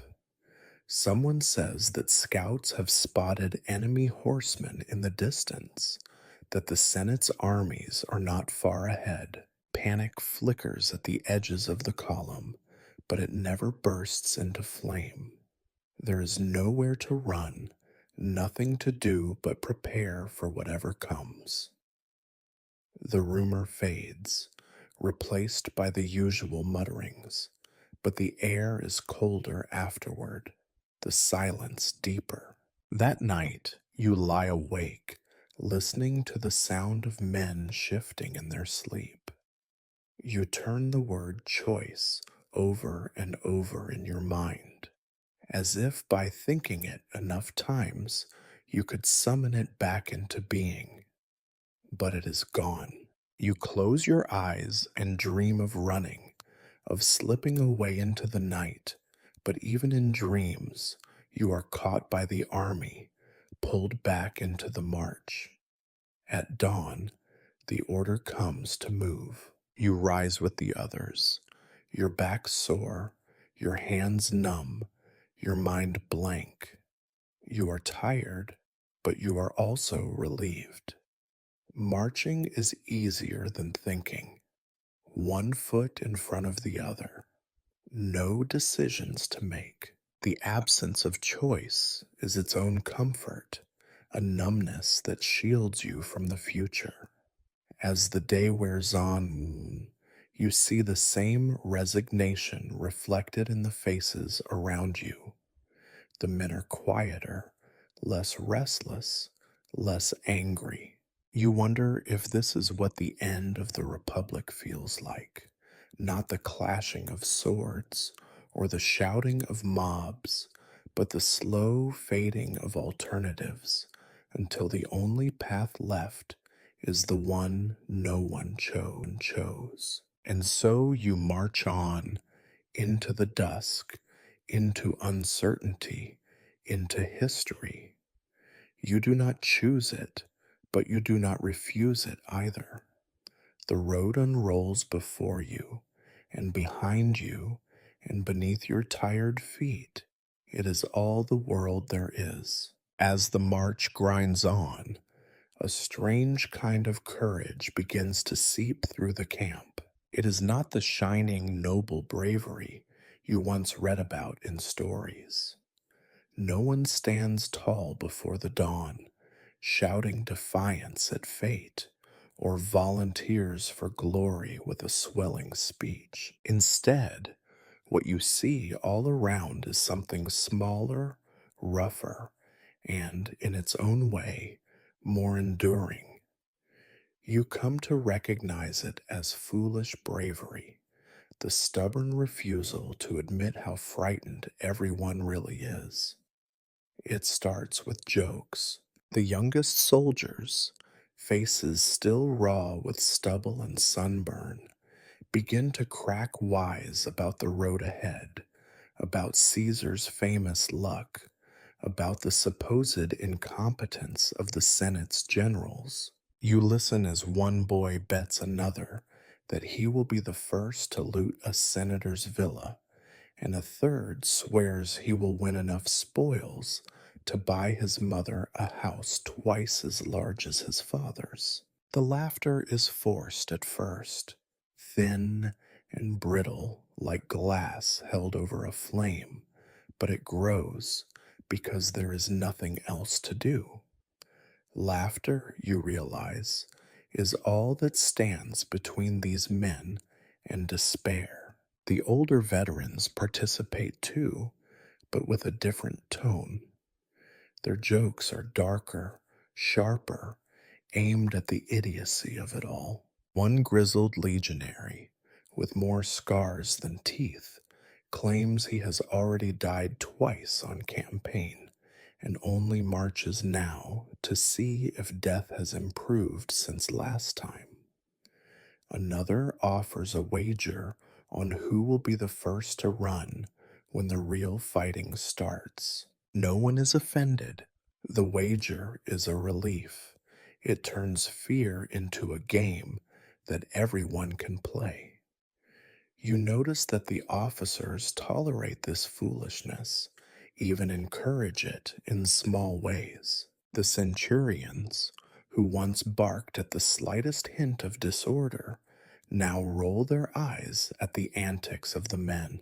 The optio with the broken nose starts a competition to see who can complain the loudest about the food, awarding the winner the privilege of cleaning his boots. Even the camp's medicus, Usually a silent shadow moving from one wound to the next joins in with a particularly dire story about a soldier who tried to dig a latrine and ended up discovering a family of angry badgers. Yet underneath all the joking, you feel the tension pulling tighter. Everyone knows the reality behind the laughter. With every mile south, with every rumor of enemy scouts or talk of Senate armies closing in, the risk of death grows more real. You see it in the way the men sharpen their weapons just a little longer each night, or how the talk fades away when the scouts return late and silent. The bravado is a shield, but it is full of cracks. You try to join in, sometimes. You repeat a line you once heard, something about how the gods surely favor fools, since only fools would march so cheerfully to their own doom. The man beside you laughs, but the sound is jagged, his eyes flicking toward the horizon, as if expecting the gods to answer. Afterward, he asks you, more quietly, if you think anyone will remember his name if he falls. You lie and say yes. It is the kind of lie everyone tells each other and no one believes. Some nights, when the camp is quiet and the fires burn low, the foolishness turns to a kind of fatalistic bravery. Men share old stories of battles survived and friends lost, of lucky escapes and close calls. Every story ends the same way, but here I am, still marching. It becomes a refrain, a charm against the future, still marching, as if each step can hold off fate for one more day. You begin to wonder what courage really is. You have always thought of it as something pure and shining, the kind that makes poets swoon and marble statues stand tall. But now you see it in the small, everyday acts. The soldier who gives his last dry crust to a hungry friend. The boy who stands watch alone in the rain without complaint. The medicus who tends to a feverish comrade, knowing that sickness is as deadly as any sword. Bravery is a joke, a shared meal, a shoulder offered to a friend who cannot stop shaking. The bravest acts are often the least noticed. You see a man spend an hour fixing a broken sandal for someone else, and no one mentions it. Another carries water from a muddy stream, taking the worst for himself so others have the cleaner share. In a world where choices are few, kindness becomes a kind of defiance. There are, of course, some who cannot bear it. You see men withdraw, growing quieter each day, their jokes drying up, their eyes fixed on the distance. A few disappear into the night, deserters whose absence is quietly ignored. No one speaks of them in the morning. It is easier to pretend they were never there at all. The rest of you keep going, step after step, sustained by the brittle bravado that is all that remains. You know that soon the jokes will run out, and the bravest men will be the ones who do not break when the fighting starts. But for now, you cling to foolish courage because it is the only armor you have left. As the march continues, you begin to feel grungily proud of this small, stubborn bravery. It will not win any medals, nor be carved into stone, but it carries you forward all the same.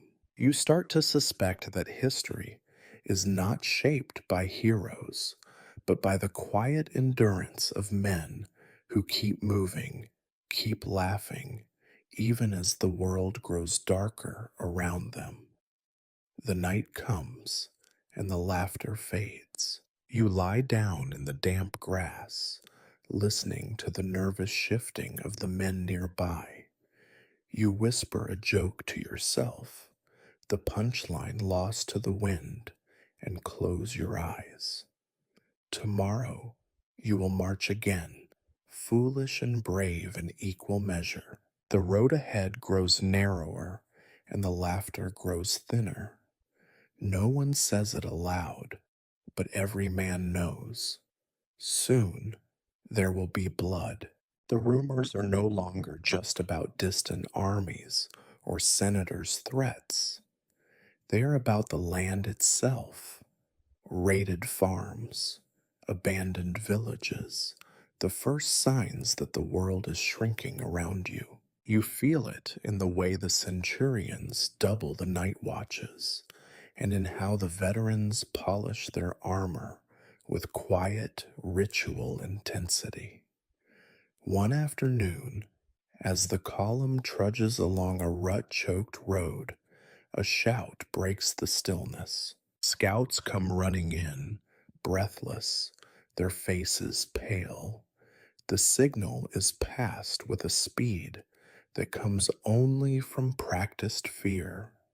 You are ordered to halt, then to kneel among the brush. Your heart beats so hard, you worry it might draw arrows from the woods. It happens quickly. The first clash is not a grand battle, but an accident. A patrol stumbles on a local militia, half boys and old men, and confusion turns to violence before anyone knows who started it. You hear the shouting, the clash of iron, the screams that are too high and too short to belong to heroes. You flatten yourself to the earth, hands in the dirt, wondering if this is your time. You do not see the fighting, but you feel it. The way fear moves through a column like a fever, the way every man is suddenly reminded that he is, after all, made of flesh and not marble. The skirmish ends almost before it begins.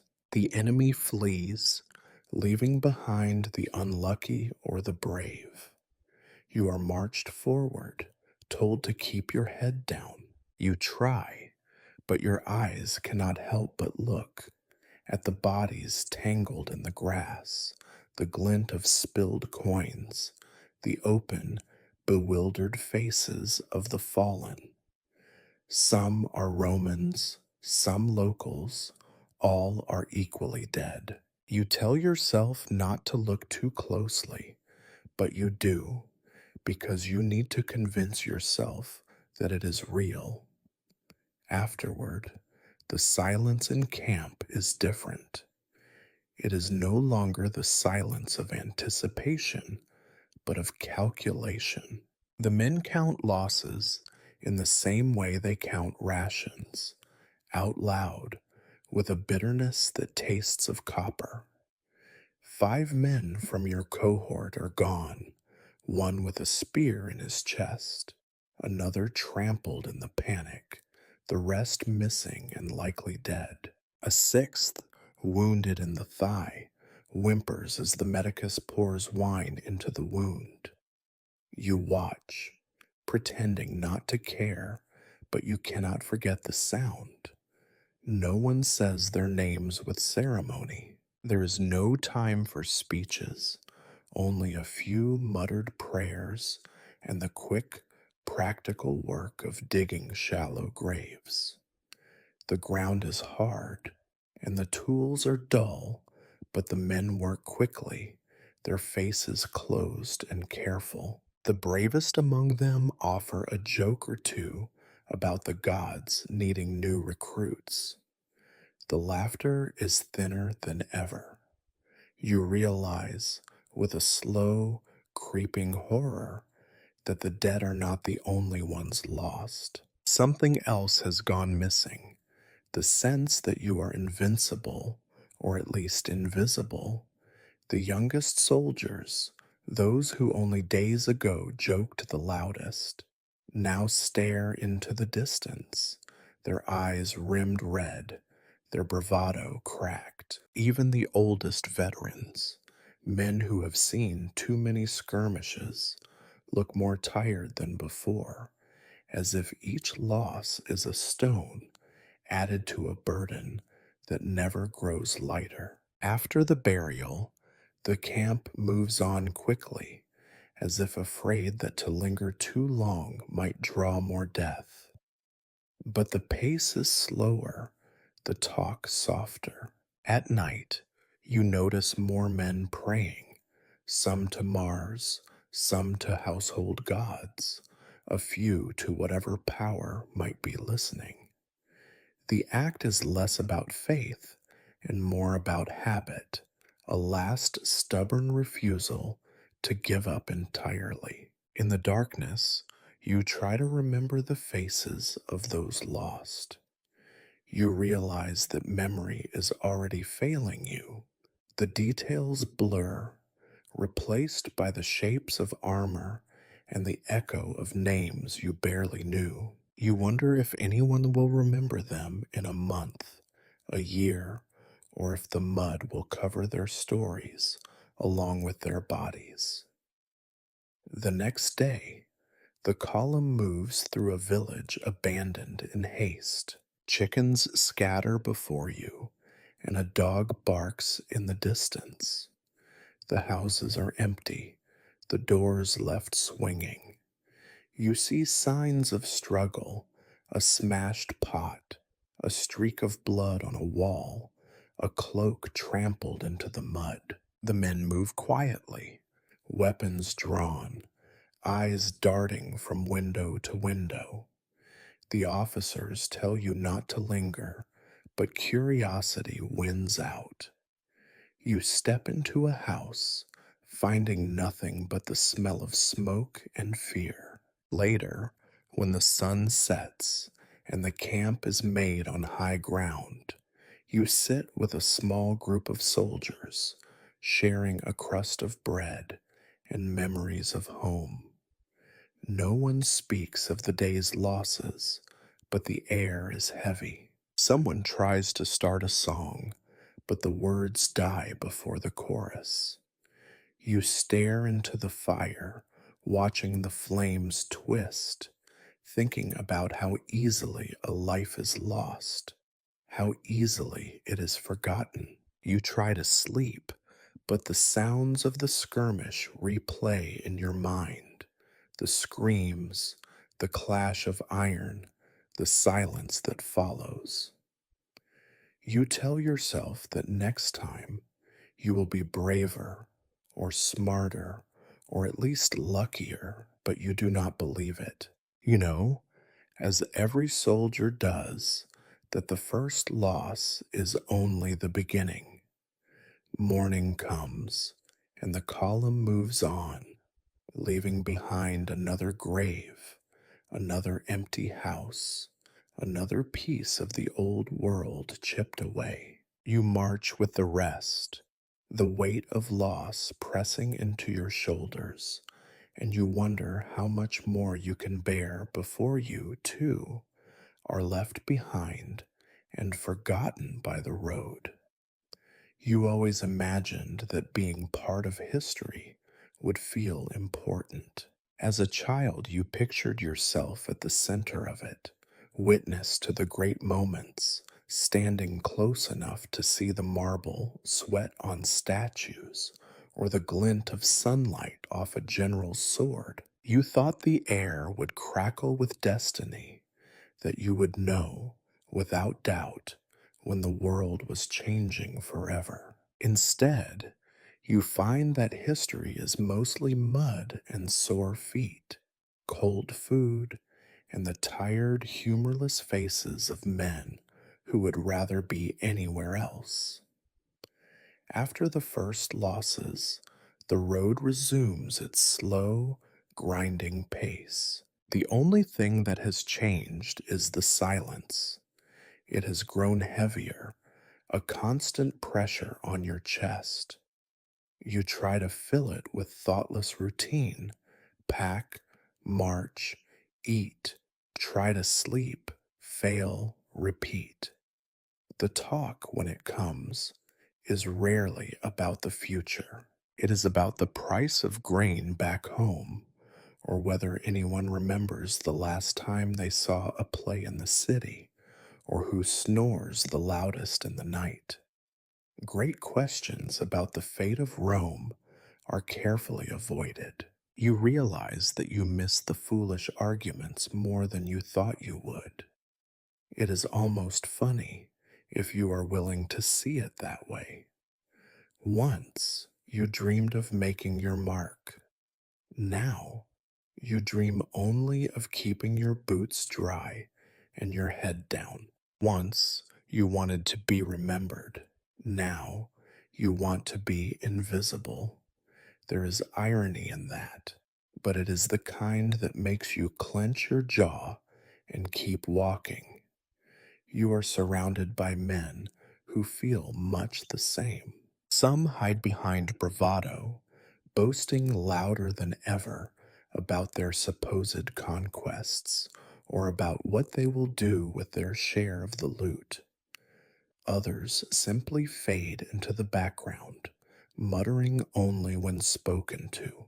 The bravest among you are the ones who can still find humor in it all, who tell jokes about the glory of Rome as if the word itself is a kind of curse. One evening, as you sit picking at a meal that tastes of nothing, a soldier beside you tells a story about a dream he had.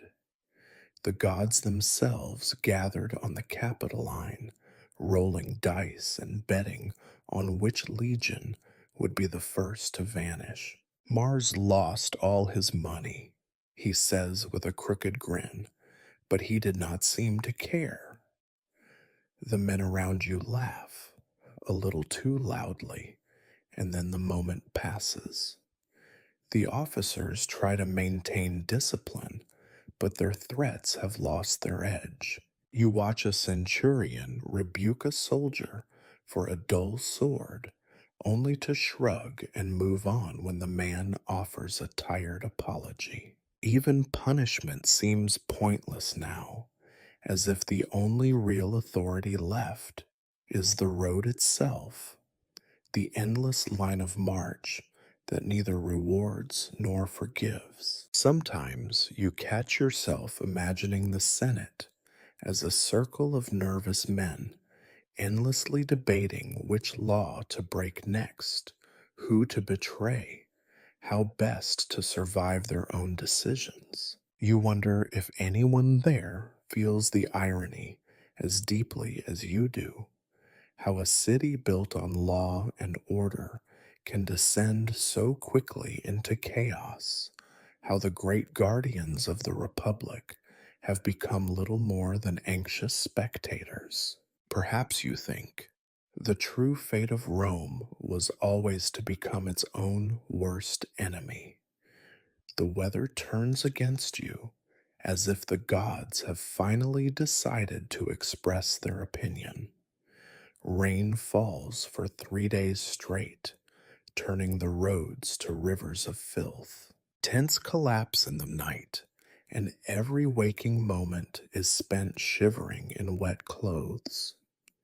You find yourself cursing the same gods you once prayed to, convinced they are laughing at your discomfort. You see an old veteran spit into the mud, muttering, "May Jupiter catch a cold."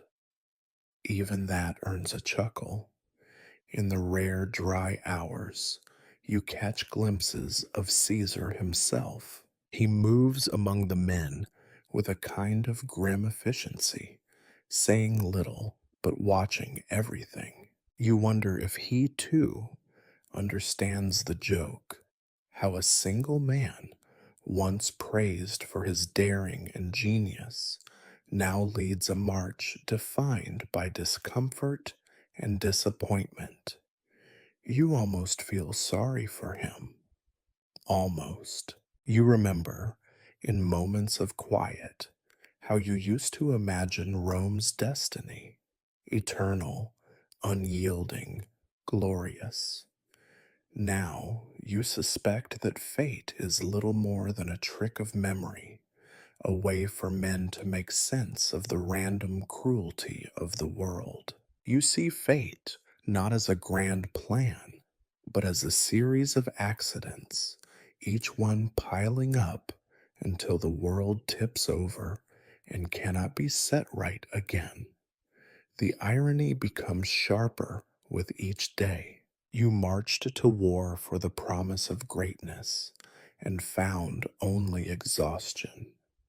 You crossed a river to change history, and now you are a footnote, one of thousands. You tell yourself it does not matter, that survival is victory enough. But there are nights when the thought returns, cold and relentless. This is not the story you wanted. Sometimes you laugh at it all, because laughter is easier than despair. You share the jokes, you curse the mud, you find a kind of grim camaraderie with the others who know how little control any of you ever had. If fate is laughing, then at least you are not laughing alone. You go to sleep with the rain drumming on your cloak and the scent of wet earth in your nose.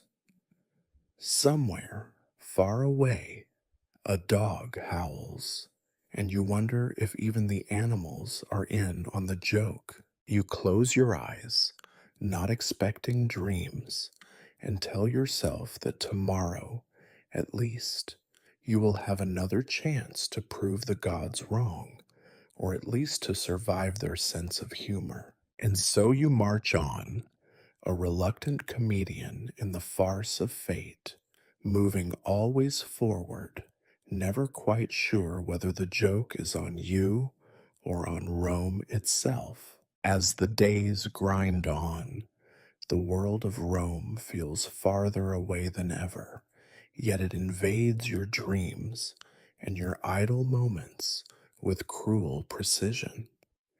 The rain has stopped, but the sky remains stubbornly gray, as if sunlight itself has given up on you. The men spend more time in their own heads now, nursing old hopes and regrets in silence. At night, as the fires dwindle and the talk dries up, you notice a new ritual among your fellow soldiers, one that is both tender and hopeless. They write letters. It starts quietly, with the older men, those who have marched in other wars, who know that distance is measured not in miles, but in the weight of things unsaid. You watch as they hunch over scraps of parchment, using knees as tables and sticks of charcoal borrowed from dying fires. They write slowly, as if savoring each word, as if believing that the act itself can hold back the future. Soon, even the younger ones join in.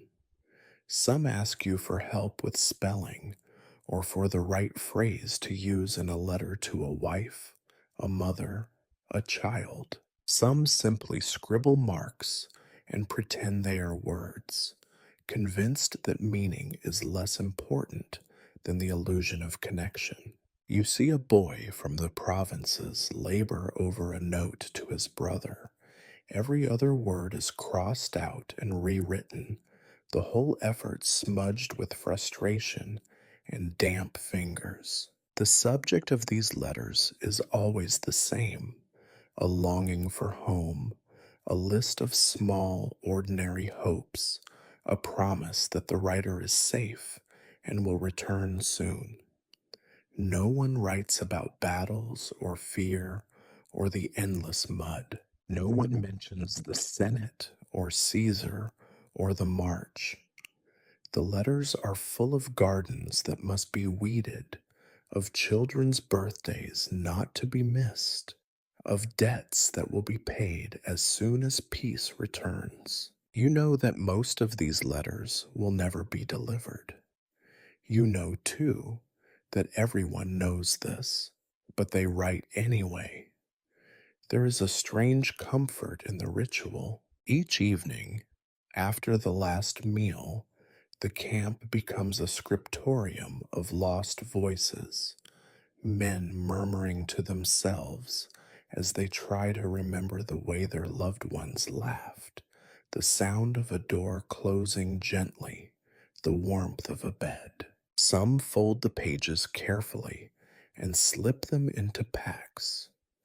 Others burn them immediately, watching the words turn to ash, as if that might send their message directly to the gods, or failing that, to the memory of the world itself. You try to write, too. At first, the words come slowly, your mind tripping over what cannot be said. How do you explain the sound of a comrade's breath in the dark, the way fear sharpens into routine, the endless grayness of the days? Instead, you write of ordinary things: a neighbor's olive tree, a festival you hope to attend next year, a promise to bring back a new story or two. You sign your name as if it matters and stare at it a long time afterward, as if expecting it to vanish. There are men who cannot write, who dictate their letters to the more literate. The words sound strange when spoken aloud, stripped of the privacy of thought. You hear one man tell another to write that he is proud to be marching with Caesar, that he believes in the cause. When the letter is finished, he laughs, shakes his head, and whispers that it is a lie, but a necessary one. Sometimes the ritual is interrupted. A scout returns late, or an order comes down the line.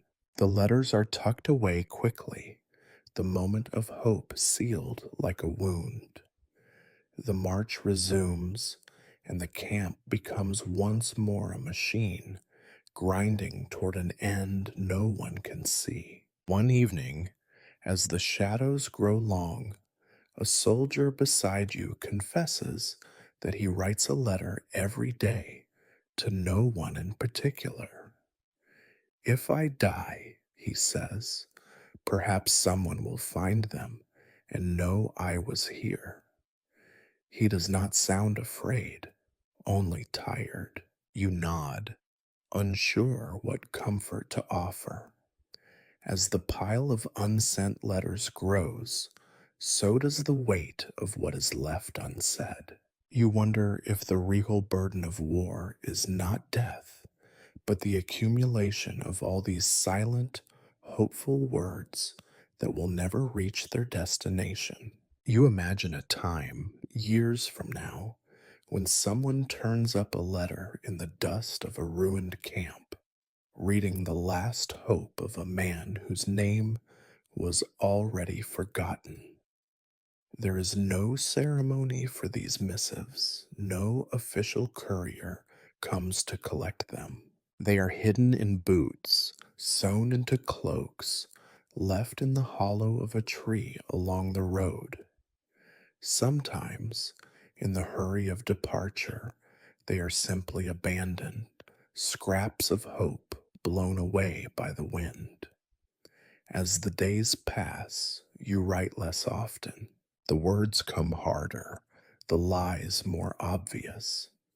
You still go through the motions, start a letter, scratch a few lines, fold it neatly, but your heart is no longer in it. You know, as do the others, that your words are meant only for yourself, that they will never be read, that the act of writing is just another way to hold on to a world that is already gone. One night you burn your latest letter before you have finished it, watching the smoke curl up into the cold sky. You feel lighter afterward, as if you have finally admitted something you could not say aloud. You are not writing to home, but to memory itself, to a past that will never answer. You lie down, listening to the quiet sounds of the camp, and think about all the words that have been lost on this march. You close your eyes and hope for the briefest moment that someone, somewhere, is writing a letter back to you. The rain has returned. You find yourself waking in a puddle, your blankets soaked, your dreams heavy with the weight of unspoken worries. As if the mud and fatigue were not enough, something sharper has crept into the camp, something that lingers at the edge of every conversation, that flickers in every sidelong glance. It is not fear of the enemy, it is the fear of each other. For now, the greatest threat is not the distant armies of Rome, but the gnawing suspicion that betrayal walks among you. It begins, as always, with a whisper. Two men huddle over a shared meal, talking too quietly, glancing too often at the shadows. Someone else sees an officer speaking privately to a stranger at the edge of the camp. Before noon, every group has its own version of the story. Caesar's most trusted tribune has sent messages to the Senate. A centurion has been bribed by Pompey. Spies have been caught and quietly executed. No one agrees on the details, but everyone agrees that betrayal is now part of the march. You notice how quickly suspicion spreads. The smallest action, an awkward pause, a careless word, a man leaving the camp at night, becomes evidence. You overhear a heated argument by the river, one soldier accusing another of hiding news from home. A fist fight breaks out near the supply wagons. It is stopped quickly, but the air remains heavy. The wounds are not deep, but the trust that has kept the column together is fraying. As you move through the camp, you see men huddled in tight circles, whispering about secret lists and coded messages. Some claim the officers already know who the traitors are and are just waiting for the right moment to act. Others insist that Caesar himself has spies everywhere, that no one is safe, that every word spoken in confidence will soon be reported. The sense of camaraderie, always fragile, is now brittle as old parchment. You think about the men you know best, the boy from Arretium who shares your fire, the veteran who fixed your sandal, the medicus who never complains. You want to believe that none of them could betray the cause, but doubt creeps in all the same. You begin to question every odd look, every absent friend, every rumor you hear. It becomes a habit, a way to distract yourself from the greater dangers outside the camp. The officers try to stamp out the rumors. Orders are given. Anyone caught spreading tales of treason will be punished, but the orders only feed the fire. Now, every act of discipline is seen as proof that something is being hidden. Men grow quiet around their superiors, quick to salute, slow to speak. You watch Caesar himself move among the men, his face as calm as ever, but his eyes sharper, searching. You wonder if even he can tell friend from foe. One night, a scout fails to return. By morning, the story is everywhere. He was caught and killed by the Senate's men, or he deserted and took information with him, or he never existed at all. A phantom used to flush out the real traitors. You hear a centurion mutter that no one should ever trust a man who volunteers for anything. The others laugh, but the laughter is nervous, edged with something darker. You try to ignore it, but it becomes harder each day.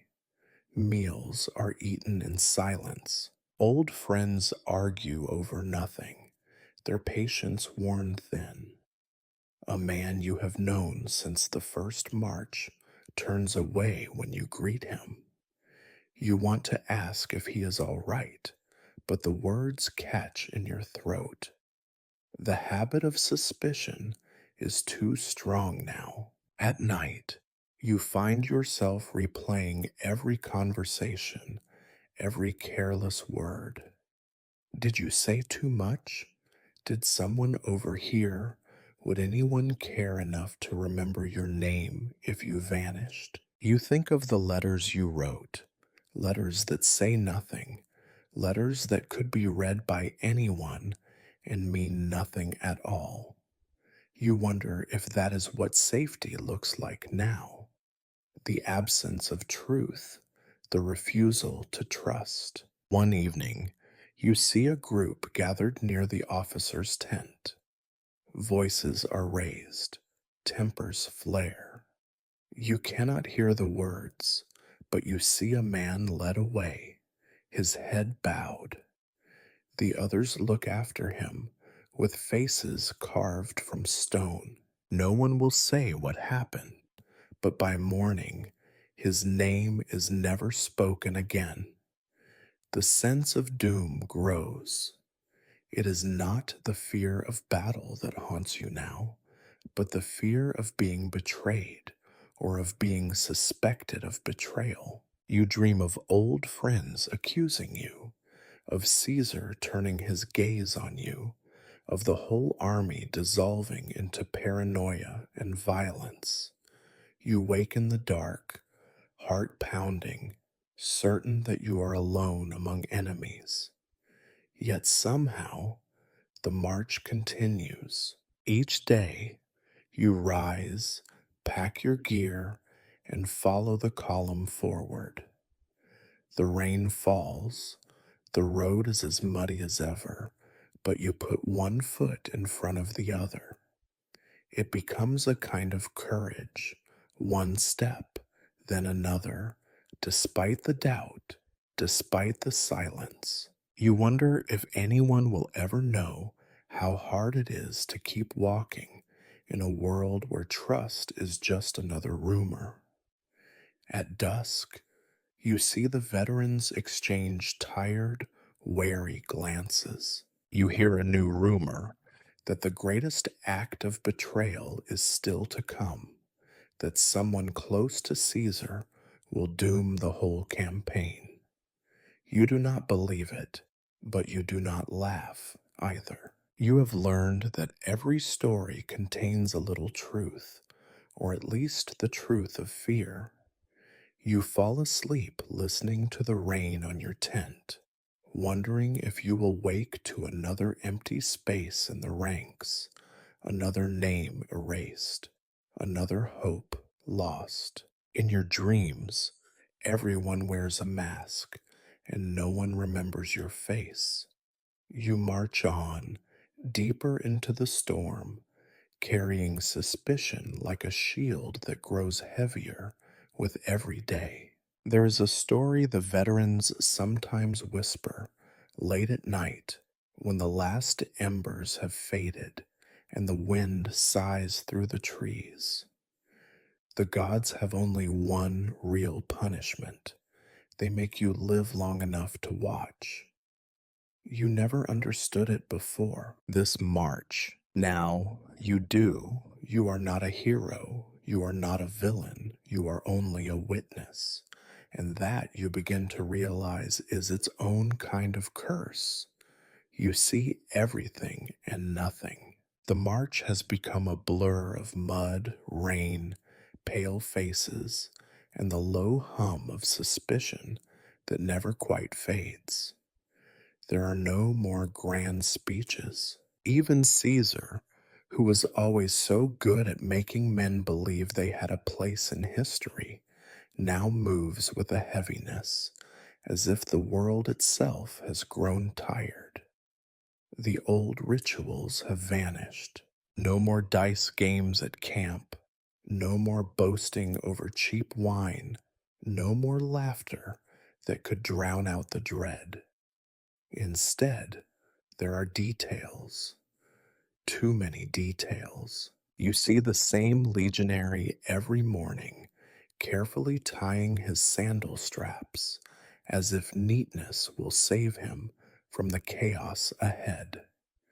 You see the same old centurion oiling his sword by firelight, hands shaking just enough to betray his age and his fear. You watch as a young recruit, whose name you have already forgotten, tries to clean his battered helmet, as if a shine will protect him from what is coming. You try to stop noticing. You try to keep your head down, to focus on your own tasks, to disappear into the faceless mass of men. But you are cursed with the kind of memory that collects everything. The snatch of song before dawn, the sob from a man who thinks no one can hear, the slow, careful way the medicus now packs his kit. These things stick to you like mud, refusing to be washed away. And the faces haunt you. The boy who grinned through the first week's rain, now silent and withdrawn. The big man who used to trade insults with anyone who would listen, now gone, whether dead, deserted, or simply erased by fate, you cannot say. There are faces you have learned to look for in the crowd, only to realize one morning that they are gone, and no one has marked their passing. In an army, it is possible to vanish with no notice, as if you never existed at all. You find yourself growing resentful. There are moments when you envy the dead. Their stories, at least, are over. It is the living who bear the weight, the witnesses who are doomed to remember the failures, the betrayals, the long, slow unraveling of hope. You envy those who can forget, who can let the days blur together, who can lose themselves in orders and routine. For you, each day carves new lines into your memory, and you know you will carry them long after this campaign is lost to dust. There is a kind of guilt to being a witness. You are not the one who fights bravely or dies well. You are not the one who leads men to victory or defeat. You are not the one whose name will be etched on a monument or cursed in the Senate. You are simply the one who sees and remembers and cannot look away. You wonder if this is why the poets always exaggerate, because to tell the truth would be to admit how much suffering goes unseen. You notice the small cruelties that history never records. The slap across a frightened recruit's face, the bread stolen from a comrade's pack, the officer who looks the other way when discipline falters. You see the moments of kindness too, but they are swallowed by the larger current. It is easier to remember what went wrong, to dwell on the moments when the world tilted and nothing could be set right again. Sometimes you try to write it all down, thinking you might find meaning in the mess. but the words tangle and stutter, refusing to arrange themselves into sense. The facts are too raw, the feelings too jagged. You burn most of your notes, afraid that someone will find them and accuse you of disloyalty, or worse, of honesty. One evening, as you sit alone by the fading fire, an older man joins you. He does not speak at first, only warms his hands. Finally, he says, "You see too much. It is not a blessing." You nod, unable to argue. He offers you a scrap of bread, and the two of you eat in silence. You both know that tomorrow you will witness more than you wish and remember more than you can bear. The column moves on. The towns you pass are emptier now. The countryside is stripped bare, the fields abandoned, the orchards pillaged by armies both friendly and not.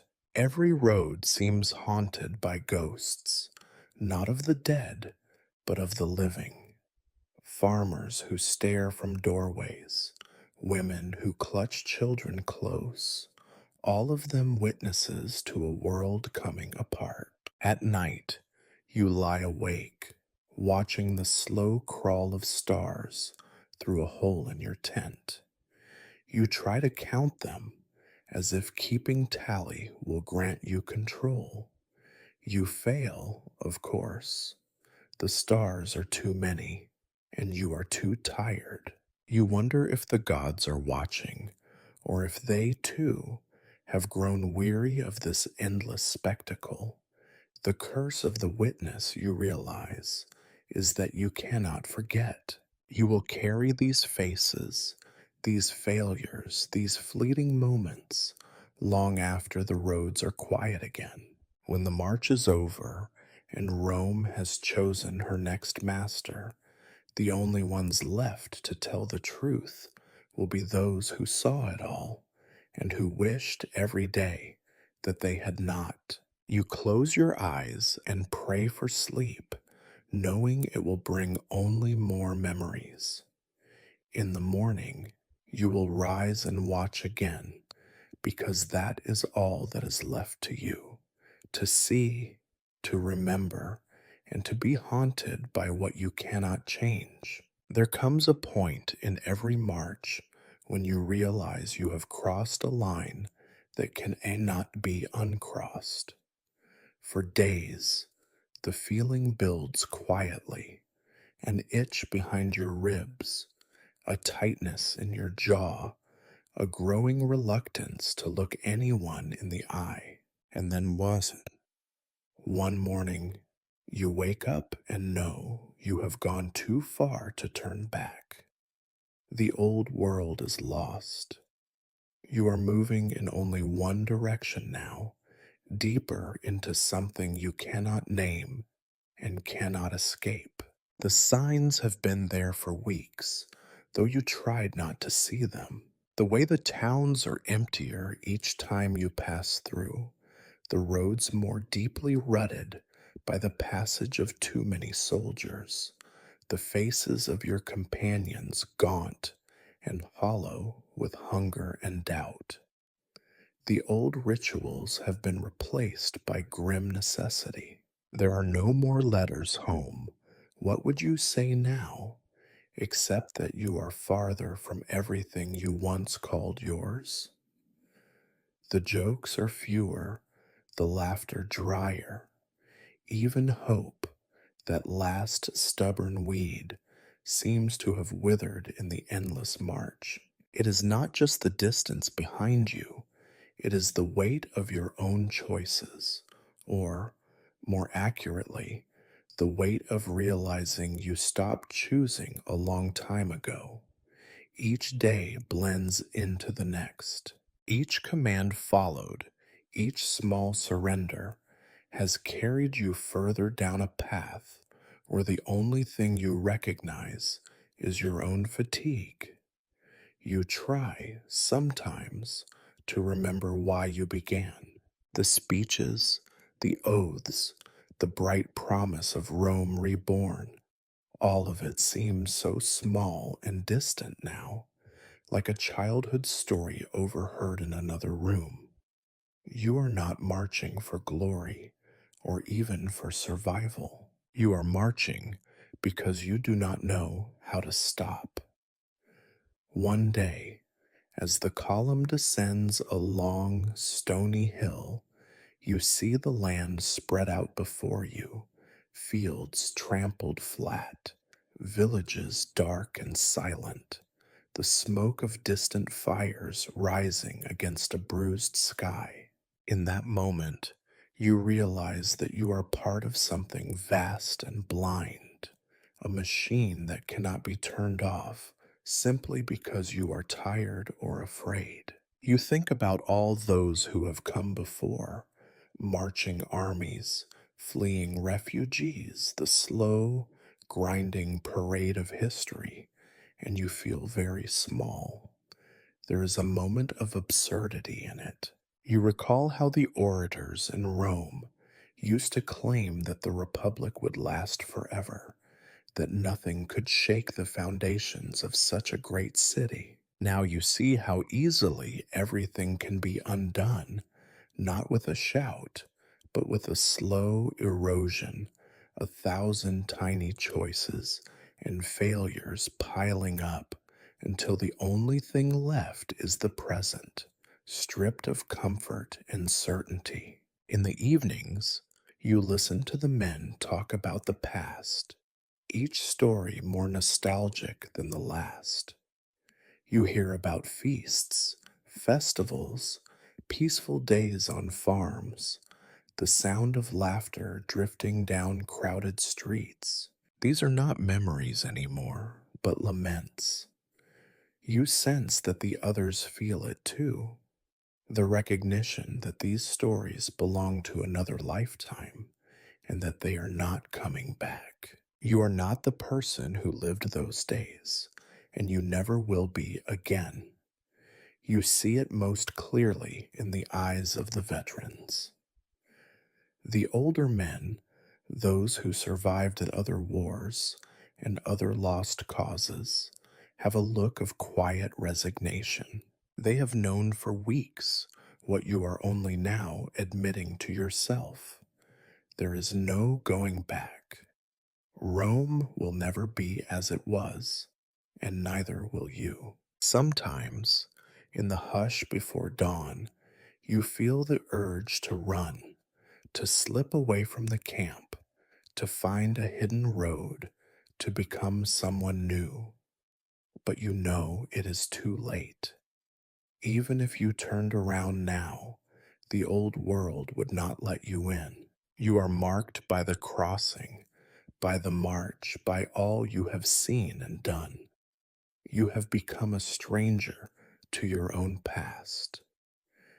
You think about what comes next, but the future is just as closed as the past. All you know is that the road leads onward into more uncertainty, more fighting, more forgetting.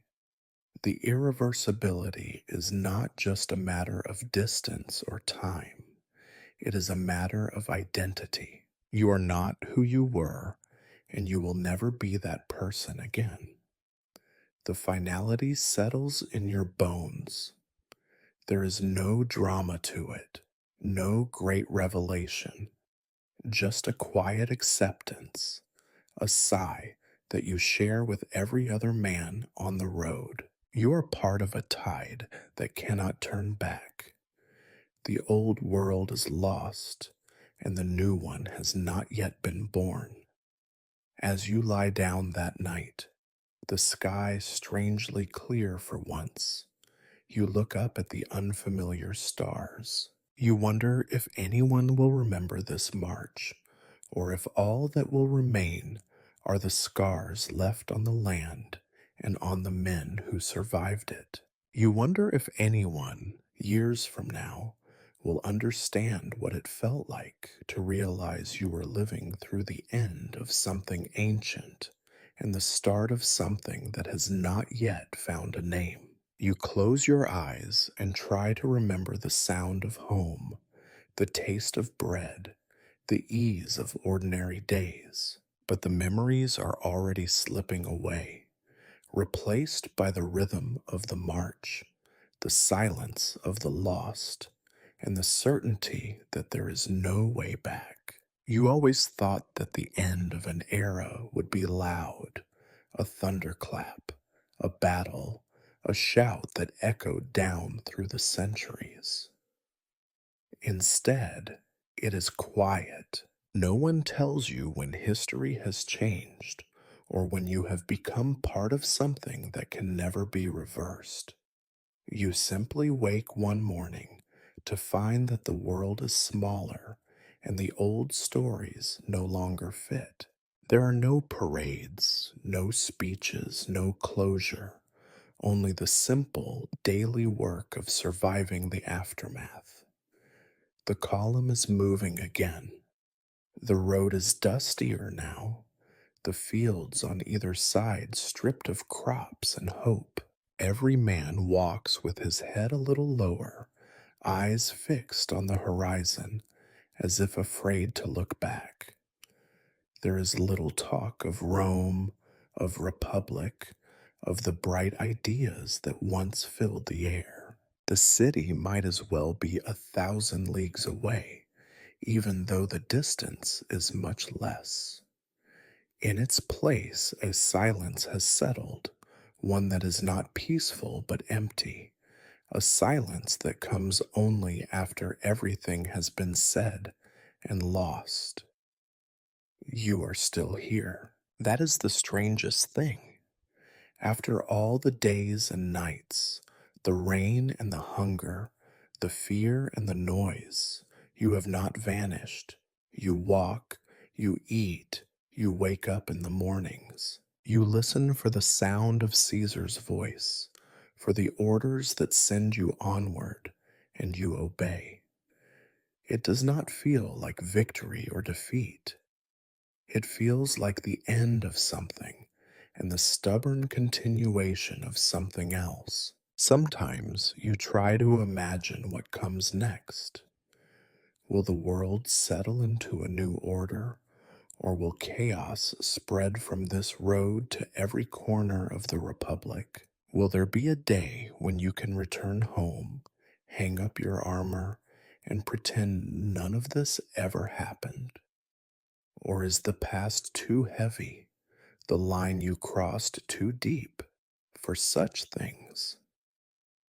You do not know, the other men do not know. Even Caesar does not know, though he walks with the confidence of someone who pretends otherwise. You notice how men have changed. The bravado of the first days is gone, replaced by a brittle patience. Even the officers have grown quieter, their orders shorter, their tempers dulled by fatigue. No one speaks of glory. No one asks for stories of home. The dreams are smaller now: warm food, a dry bed, a night without fear. You wonder how long it will take for these dreams to shrink even further until only survival remains. There is a rumor, always a rumor, that the Senate is negotiating, or that Pompey's army has broken, or that a great victory is just days away. No one believes it. History, you realize, is not written by men who wait for good news. It is written by those who keep moving, who endure, who outlast the silence and the hunger and the endless days. You are becoming one of those men. You take no pride in it, but you keep walking all the same.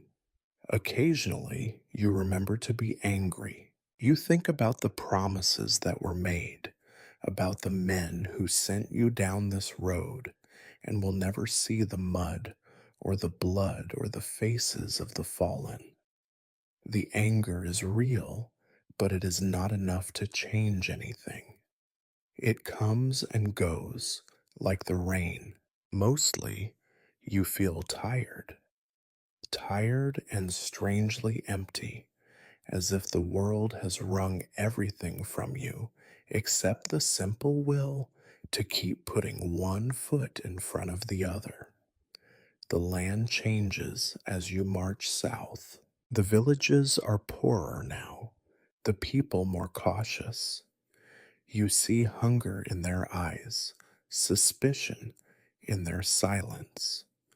Once you might have envied their safety, their distance from the armies and the endless rumors. Now you see that no one is safe. The war moves through the land like a sickness, touching everything and everyone, leaving no corner untouched. You realize, as the days blur together, that you are no longer waiting for a signal, for a return, for some miraculous change. You have become part of history, not the kind sung by poets or carved in marble, but the kind that fills the cracks between the famous dates and names. You are the dust, the mud, the background noise of great events. And you are not alone. All around you, men walk on, silent and grim, each carrying the weight of something lost. There are moments, rare and fleeting, when you catch a glimpse of something like hope. A child waves from the doorway of a ruined farmhouse. An old man offers a drink of water from a cracked jug. A fellow soldier shares the last of his bread, and for a moment the march feels lighter. These moments do not last, but they are real. They remind you that even when history is darkest, there is still something human to be found. You do not know how this story will end. You may live to see Rome fall, or rise again, or sink into years of strife no one will bother to record. You may vanish on the road, remembered by no one, or return to tell your own children that you once crossed a river and nothing was ever the same. It does not matter. What matters is that history goes on, indifferent to hope or regret. Tonight, as you lie down beneath a sky that seems both impossibly old and startlingly new, you realize you are no longer afraid. There is nothing left to fear, not loss, not change, not even the long shadow of the future. You have already crossed your Rubicon. What comes next is beyond your choosing. The world will go on, and you will go with it, step after step, into whatever comes. You close your eyes and let the silence settle around you. The old world is gone. The new one waits, its shape still unknown, its stories not yet written. And you, for all your doubts and weariness, are still here. In the end, that is all there is. The road ahead and the history that carries you always forward.